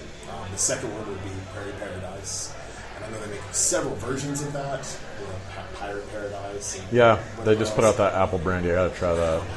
Yeah. But that's another one. If I see that there, I'll pick up a bottle. It's one of those. I think it's a higher point one. So I don't Yeah, drink it too many is. of them at a Yeah. time.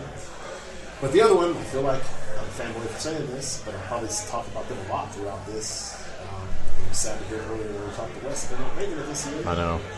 Be Black Dolphin. Yeah. Black Dolphin. anytime I see that somewhere, I pick it up, even if I have a couple at the house, because I do, just sitting there. I have to pick up one because it feels like just an everyday beer. It's not a real high percent, right? It's 8%. Yeah, it's 8 or 9. It'll get you there though, Yeah. because it's in those big bomber bottles. If you finish the bottle, you're gonna feel it. Yeah. So with that one, it's amazing. But then if the variants that they came out with last year pushes that kind of the top there. Plus, I'm wearing their shirt. It's one of my favorite shirts to wear. And we're recording in their tap room. Exactly. And it's one of those things where it's like, used to rock Cowboys jerseys and all that all the time. Well, Marshall's going to be here. Oh, I know. I wear so many beer shirts now. It's ridiculous. So I feel Marshall's Black Dolphins. That's one of my tippy top. Right on. So that's really long. and I agree with. I love all three of those beers, and Black Dolphin is definitely on my short list as well. So is Chocolate Hob. Paradise, yes, but maybe not as much. So I'll try to name a couple different ones that are in my upper echelon. I mentioned it in the beginning of the show, and I promise I'm not just saying it because we're recording in their vault thing here. But the Dunkel lager from Marshall is a beer that I fucking love. I've bought multiple growlers of. It's a great Sunday beer. It's just drinkable as fuck. I don't even know. And so yeah, I'm like you. If I walk into a liquor store, can't find anything new or exciting I want to try, that's my Old Faithful. That one, it's not liquor store available, but I will mention Cabin Boys for their Edge Pale Ale. What was it? I'm going to cut it for a second because I forgot one of my favorites that I've been sucking off for the past month, and that's Bitter Theologian from Cabin Boys. Oh, okay. Sorry. No, it's fine. But Cabin Boys makes a beer that's not available in liquor stores. It's taproom only right now, and I think it's towards the end of its run because it's kind of a summer beer. But they make a beer that they collabed with a radio station here in Tulsa, The Edge, called the Edge Pale Ale. Man, that beer is it's got some, I believe it's oranges and maybe lemon in it, honey. It's got a bunch of flavors going on that I'm not smart enough to pick up on. But it is so easy to drink, especially on a hot day, during a game, whatever the case. Really enjoy that beer. And then I feel like I have to mention every local brewery here, or I'm being an asshole. So two more I will throw out quickly. Is Dead Armadillo's Morning Bender. That's a stout, a morning breakfast stout, basically. I think we're learning a little bit about your breakfast routine. Yeah, well, only on Saturdays and Sundays, and if I'm off on a weekday. But anyway, If you don't think anybody will be close enough to smell your breath. Right, exactly. Yeah, but it's a low point stout that I can have multiple of, and I really enjoy, as well as much the same goes for a beer that was just a runner-up in our Tulsa Tussle tournament. I've got to give a shout out to the guys over at Renaissance Brewing. They are making some damn fine beer over there, and that Black Gold hybrid stout that they make is definitely one of my go-tos right now as well, and it just kind of looks sexy in that clear growler they've got. On a scale of 1 to technical difficulties, these haven't been so bad. Battery's Right. dying, my camera running out of space, that's not so bad. Yeah. You know, Much better than fuck, did that get recorded? Right. knock on this, we still haven't lost the whole episode. Right. Oh man, 200 in. we haven't had enough beer then. Well, I disagree with that. I think We've had some shit shows. I think we were talking about your favorite beers, and you had just finished listing some. Yeah. And I'm sure it's hard because that's what makes it cool. Is every beer is different and could be your favorite for a Yeah, reason, yeah. or it could be your worst or your least favorite for a reason. That's what makes it. Right. I mean, Yeah. every week. That's why you can have an episode every week because there's another beer to try and Exactly. another reason to love it or to hate it. Yep. But there are a select group of beers There are. that reach a status of God status for various reasons. Yep. I would like to talk a little bit about the God status, and I'd like to propose an idea as well Okay. that I had this morning. But first, I kind of want to get a recap or a cap, if you don't know. Yeah. I don't know what you call it.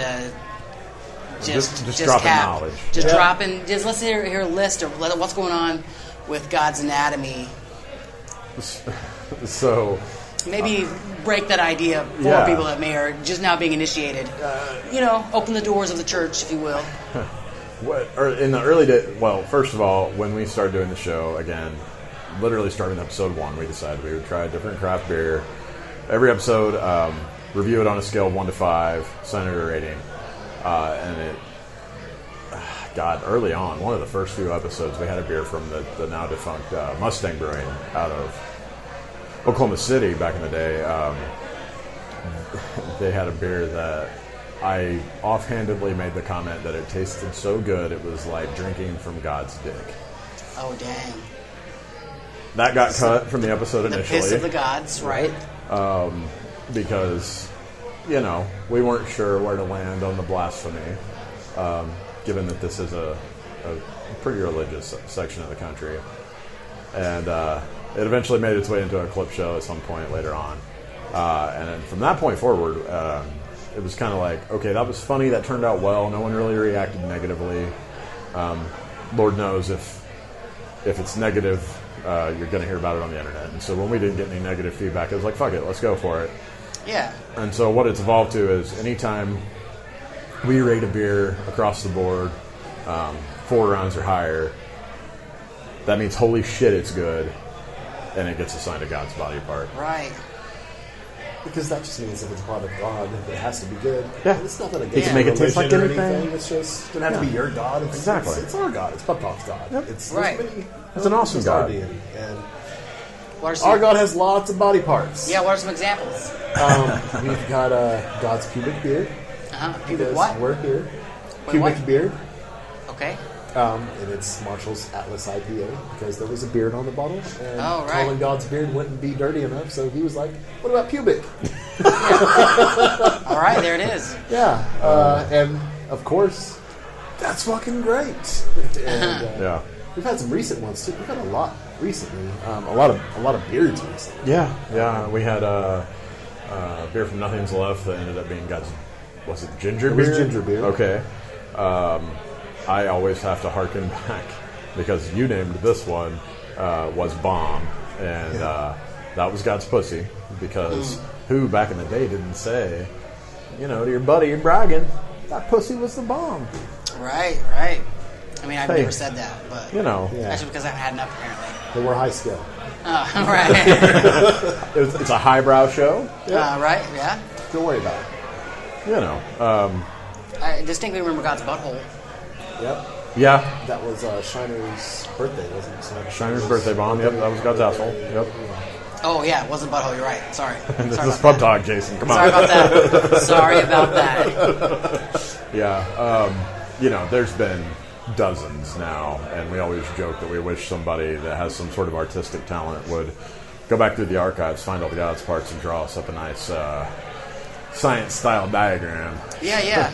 But, I think we're up to about 6 or 7 dicks, and Oh, for sure. multiple other appendages. I think we've got a left ass cheek, a right ass cheek, multiple beards. It's, Our God would give, South Park's God a run for its money. And I have How to- ridiculous it looks. You're wearing the fucking shirt, and we've already talked about it twice. Yep. I got to mention God's blowhole, Black Dolphin. Right. Of course it's got a blowhole. So, as you guys know, I'm open to ideas. Yeah. Not because I'm an open-minded person, just because I'm easily interested, or I'm impressionable. That's the word. Okay. I'm an impressionable person. So I've been open to a lot of religions, and I hope it's okay.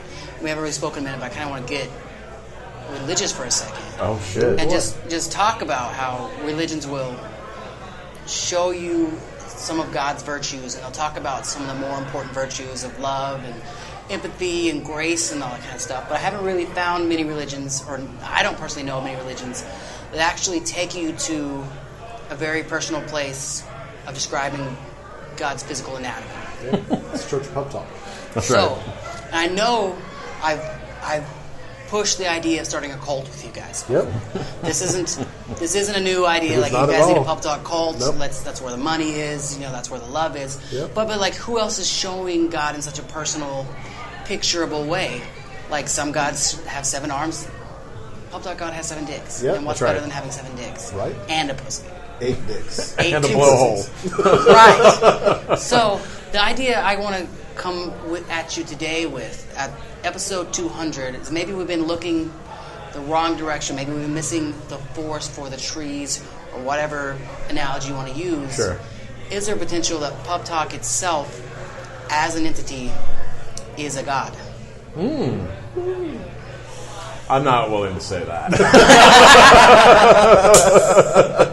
I'll draw the line right there. I didn't bring anything to protect me from lightning. I feel like so far all of my blasphemy has been flattering. How far are we willing to go? Because we can get another beer and I can ask the same question. Well, that might change things. Start blessing people out there. Baptism in the beer. We have a barn door we can open for confessional. Right? I like it. You guys will be embarrassed at how long I thought about that today. Like maybe Pub Talk itself could be considered. One day. We got to make beer first, I guess. Right?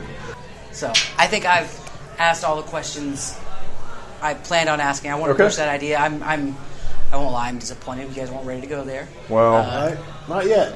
you know, Give us another anniversary. that's right. But If our downloads get low enough.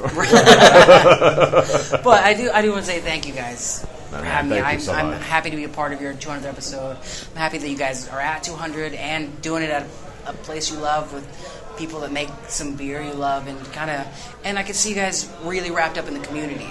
Yeah. Which is like you're saying hey to people that are all kind of involved, and I think that's a great place for you to be. And I'm happy to have been able to be a part of it. What you guys weird? got? Is it weird? Is it weird how we are now versus how we were when we hung out before? No, I don't think it's weird. I think it's fitting. I think it's nice. I don't think you guys are any different because you're here. I think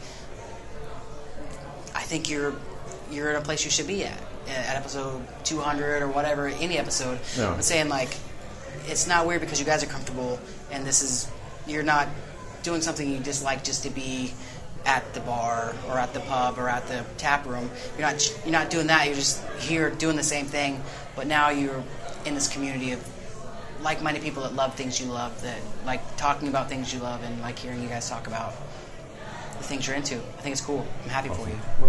Hashtag artists. Artists, absolutely.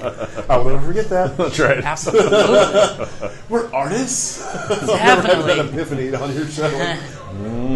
Wait a minute. Where's my sweater? And passionate. I mean, art is passion, right? Or like any way you're talking about this kind of stuff you love, people are going to react to that, especially if they're into it as well. And Yeah. they're going to remember when they hear you talk about the first craft beer you loved, they're going to be like, oh yeah, I remember mine. I remember the first time I noticed a distinct flavor. I remember the first time I understood what somebody was talking about when they said, oh man, this beer is hoppy, but also another word I don't know. But like all these descriptions, it's only going to make the community better and tighter. And I'm happy. And I know you guys love tight.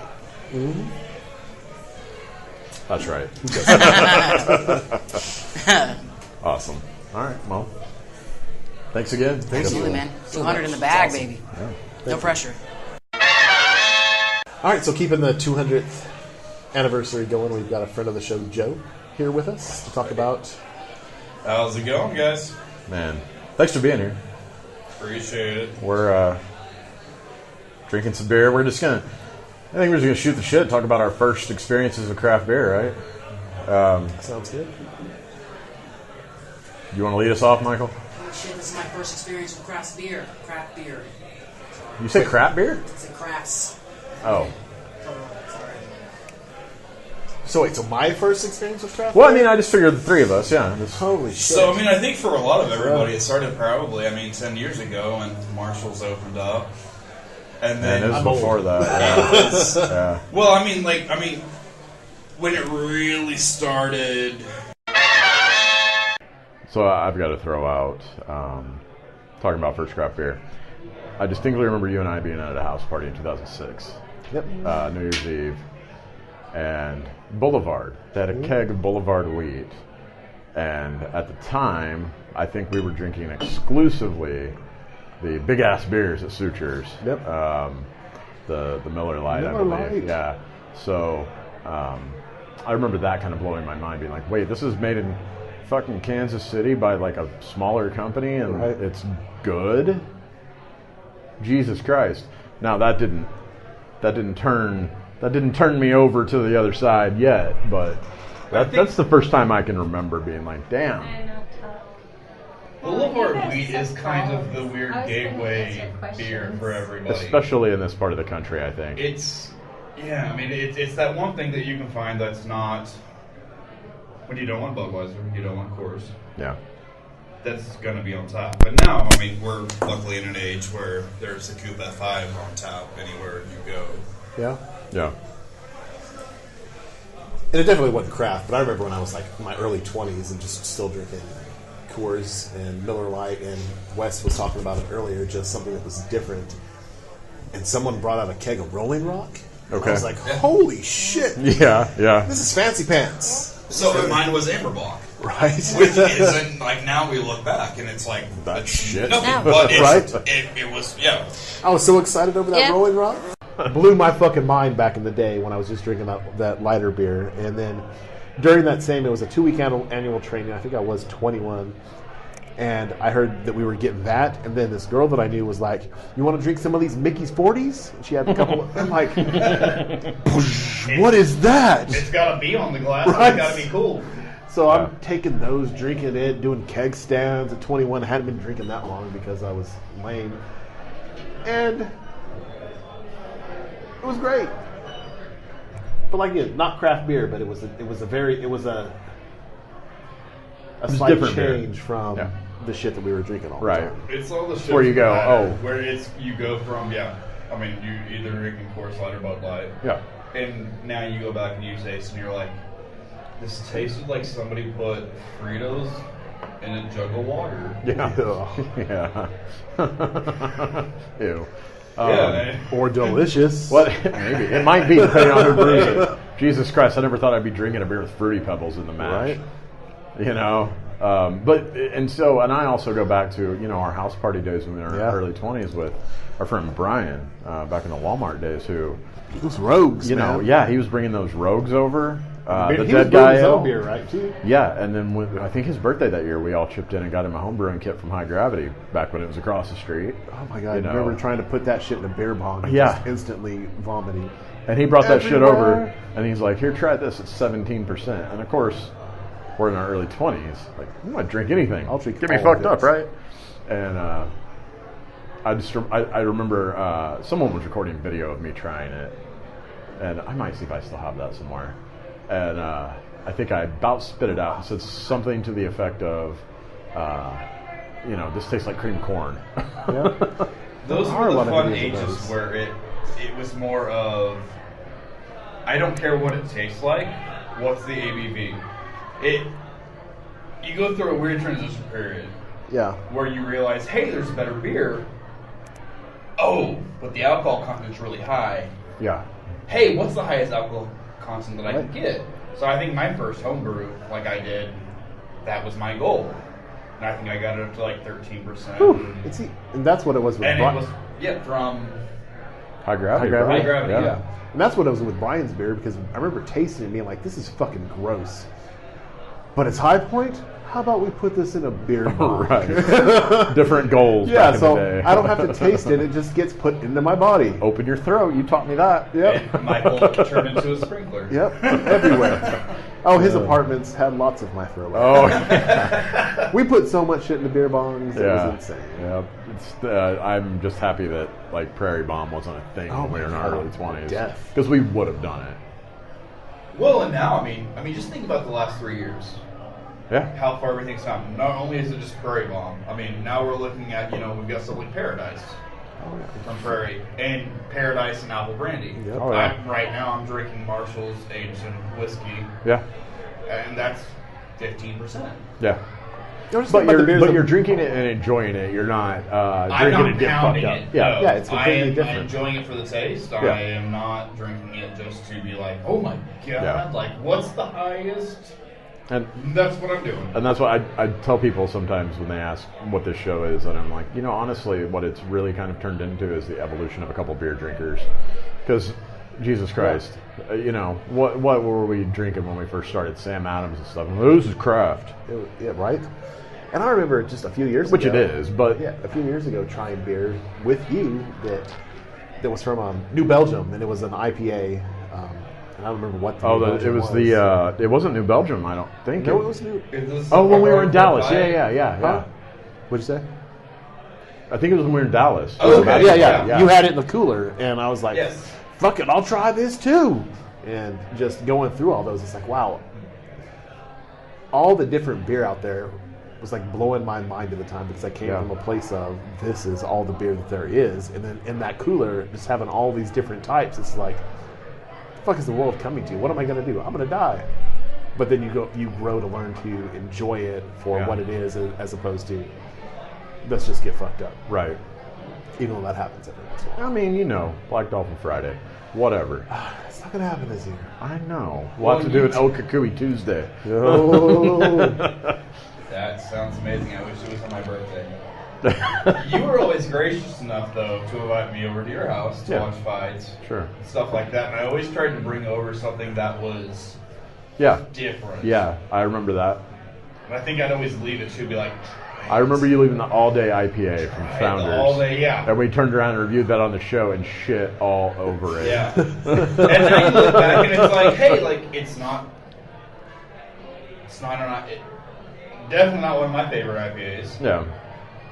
But it's not bad. Well, and it's It is one of those things. crushable. Too, like, it's the palate changes. Yeah, it definitely does. It is, so what you can think is bad, 5 years ago, is very different now. Just because it's like anything. You become we're definitely not connoisseurs, but anything that we do this a lot. I don't know. We think, drink a lot, yeah. but we partake.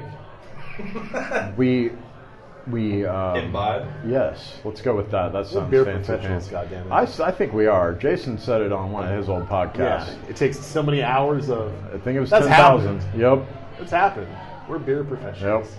That's right. I just want one day, we're the unofficial official, I want one day from someone in the craft beer industry Governor decree. To hit us with a sword like knighthood. You are now the official craft beer podcast of Oklahoma. But that would be awesome one day. Yeah. That's all I really wanted was just to talk about our first craft beer. And as we wrap this up, I guess I'm going to ask the question to you, Michael. We've done 200 episodes. I hope we do 200 more. I hope we do 1,000 more. I'll do this shit till I get put in the grave, and I'm going first. What? Well, only because of the half of you. Yep. Yeah. I was late today. Yep. It's CPT. If you aren't bringing me, I ain't on time. But no, I guess the first thing I'm going to say is we've got some cool stuff coming up here in the next few weeks. McNally's Harvest Beer Festival is next weekend. It'll be in a few days by the time you're hearing this. Definitely taking some lavalier mics to that bitch, and who knows what the fuck will come out of that. The following weekend. So anyway, that's next weekend. We've got Oktoberfest the week after that, and then as we head into November, we've got a podcast coming up with Vortex LA Brewing out of Ponca City to look forward to. Can't wait. And then in mid-November, we're going to talk with Renaissance Brewing, local brewery. Some other stuff that's in the works, but those are the things that we can announce right now, and I feel like we're just getting started. For sure. Yeah. It's fucking crazy. I don't look forward to another however many. Yeah. It's Absolutely. awesome. Cool. So, I think that's going to do it for this week. Finally, right? 17-hour episode. Yeah, Michael, close this motherfucker down. That guy said, don't let the door hit in the vagina on the way out. That was hilarious. You've just listened to the 200th round of Pub Talk. If you like what you heard today and want to join us on a ride towards another 5 years of exploring the local craft beer scene, then don't forget to hit subscribe on your favorite podcast app, hit follow or like us on pretty much all social media platforms at Pub Talk Podcast, and then hit us up online at pubtalkpodcast.com. Once again, thank you for all of the support over the years, and we look forward to many more. And as always, never forget that there's nothing too big or hard in life that you can't handle it over a few beers with your good friends. So until next time, just chill to the next episode. Welcome to Pub Talk, Welcome to Pub Talk, the unofficial craft beer podcast of Oklahoma, the unofficial official craft beer podcast of Oklahoma, where we're all about the 3 Bs, beer buddies, and bullshit. where we're all about the 3 Bs, beer buddies and bullshit. What are we drinking this afternoon? What are we drinking today before we drink a lot more? A 13-point stout from Prairie Artisan Ales called Bomb. Prairie Artisan Ales Birthday Bomb 2018 edition. Prairie Artisan Ales Christmas Bomb 2016 edition. Prairie Artisan Ales. It's Pirate Bomb. Luchador and Fuego. It's another brew from Clown Shoes. Clown Shoes. Hammer of the Beast. Clown Shoes, Chocolate Sombrero, Clown Shoes, Blakehorn Unidragon.